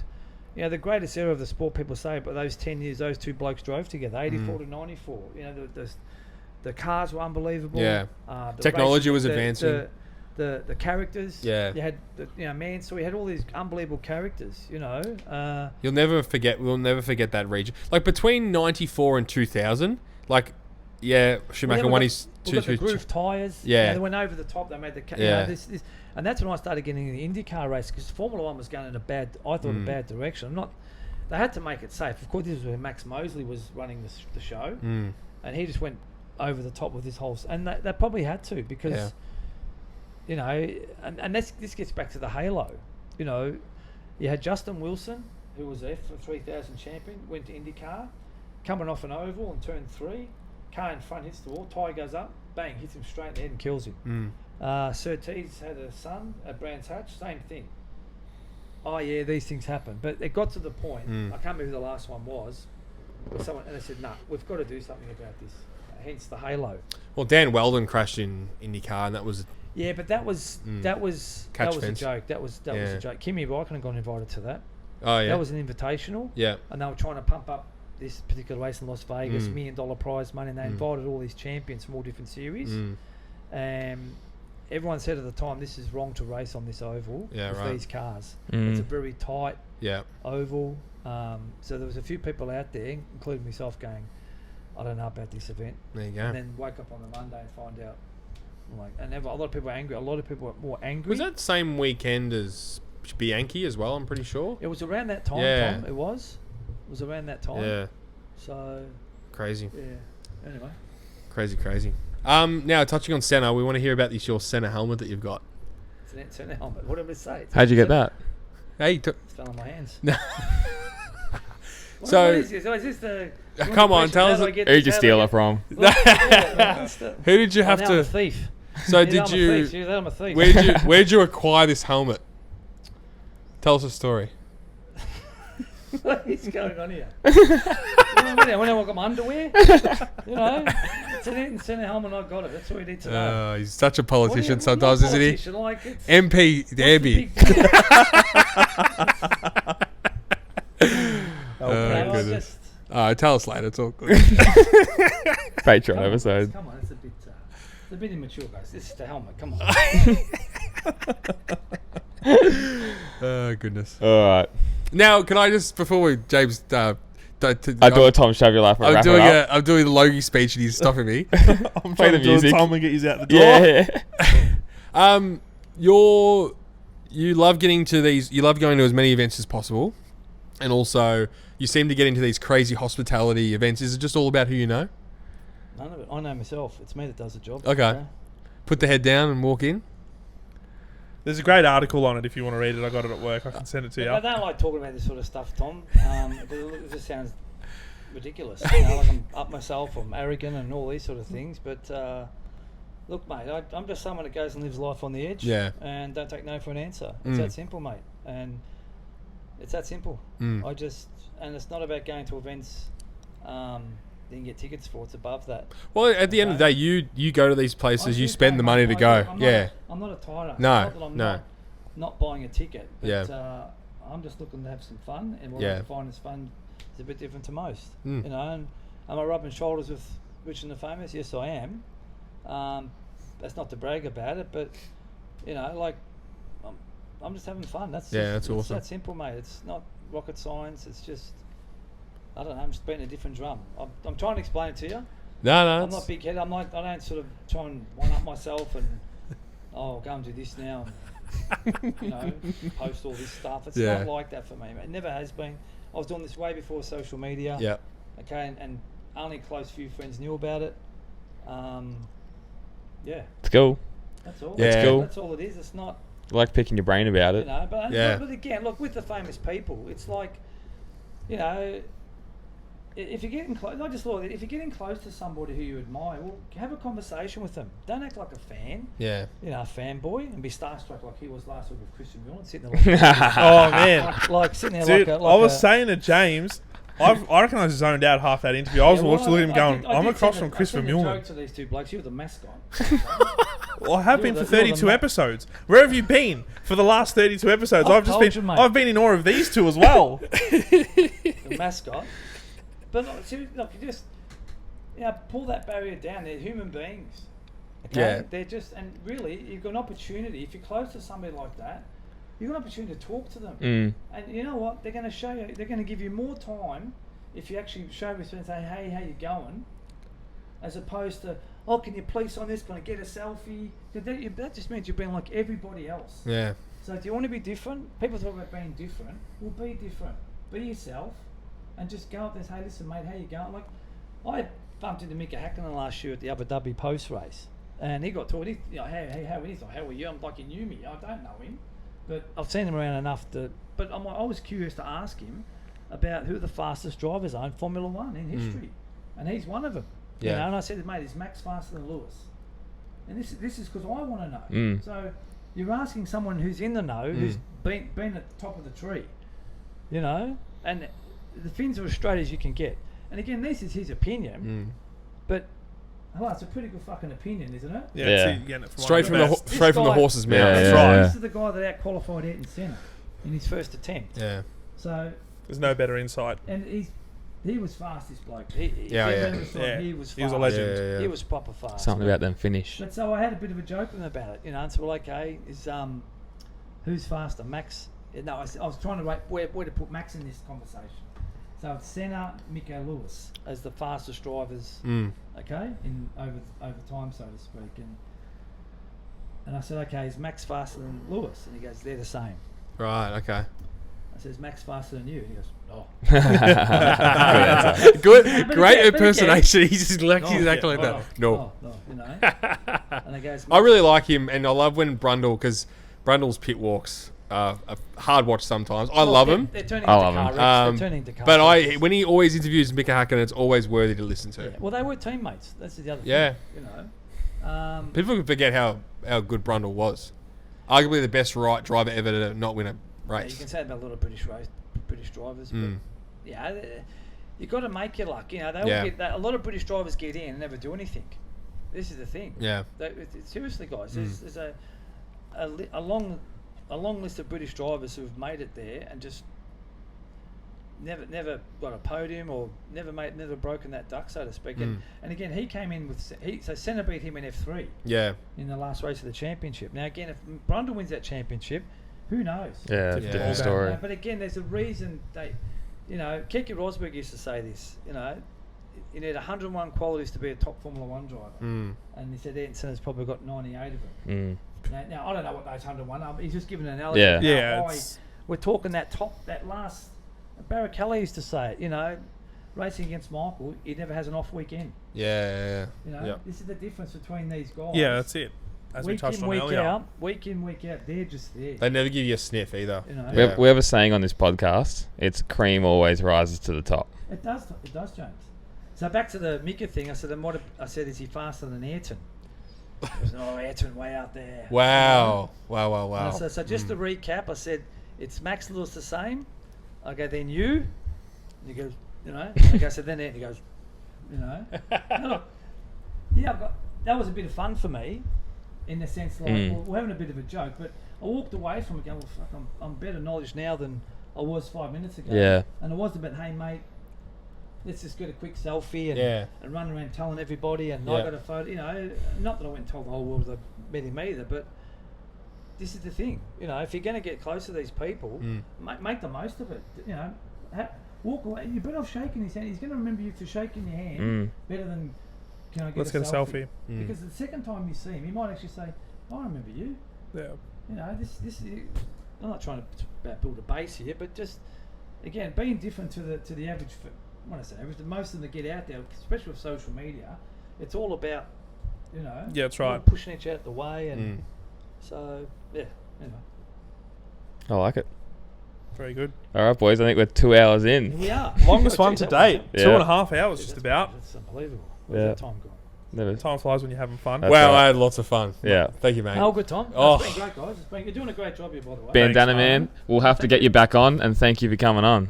Thanks, guys. It's been really good, and just keep up the good work. I appreciate it. Thanks. And look, hopefully, you know, we're all wrong, and next year we get some good championships. Yeah. And some biff. Yeah, we want some biff. That's all we're after. Bring back the biff. Okay. Sweet. All good. Thanks. See you guys. Thanks, guys. Cheers. Tough.